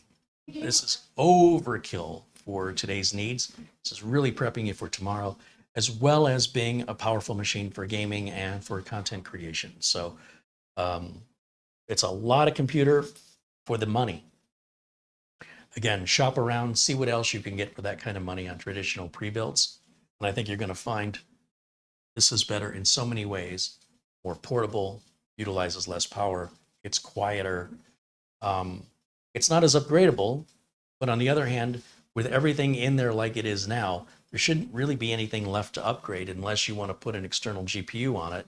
And you can easily spend $1,200 to $1,500 just on an external GPU. So, gaming is an expensive luxury. All right, guys, I think that's going to wrap it up for me for today. Thank you so much for hanging out with me. I want to thank my contributors and my moderators. The moderators, everybody in blue, for helping keep it civil in the chat room today. And everybody who has contributed. So Mark Gaines, Jeb, Winston Liu, Rick Lakes, Paul O'Brien. Thanks, you guys, for contributing to the stream and to the channel so that we can continue to make this content and keep more content coming. A shout out and a thank you to our good friend Peter Laycock, who I'm sure will be watching this later. I want to shout out, thank you to Phil over at Minisforum for providing the sample. And be sure and check out the Minisforum website if you want more information on pre-ordering this unit. It will be available at supposedly at the beginning of July. If you want to be in line to get one, be one of the first to have one. They're a heck of a deal. They've got a discount on them, sort of a pre-sale price. And if you have questions, if I've left anything out, you can certainly leave a question in the comments and I can do my best to provide an answer. Or if I don't know the answer, I can ask the folks at Minisforum, depending on, if it's an answerable question. Some people ask questions, why is the sky blue?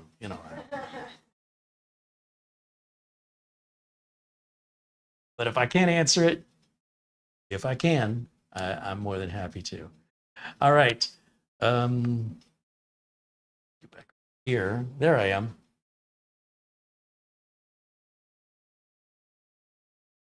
Do I use an early version of Prime 95? Yeah, if you search my channel about search Kerry Holzman Prime 95, there's a whole video on this subject and why I use the version. All right, well, that'll wrap it up for me for today. Thank you for the camera work, camera girl, and today's thumbnail too. And I need to find an outro. Which one shall I?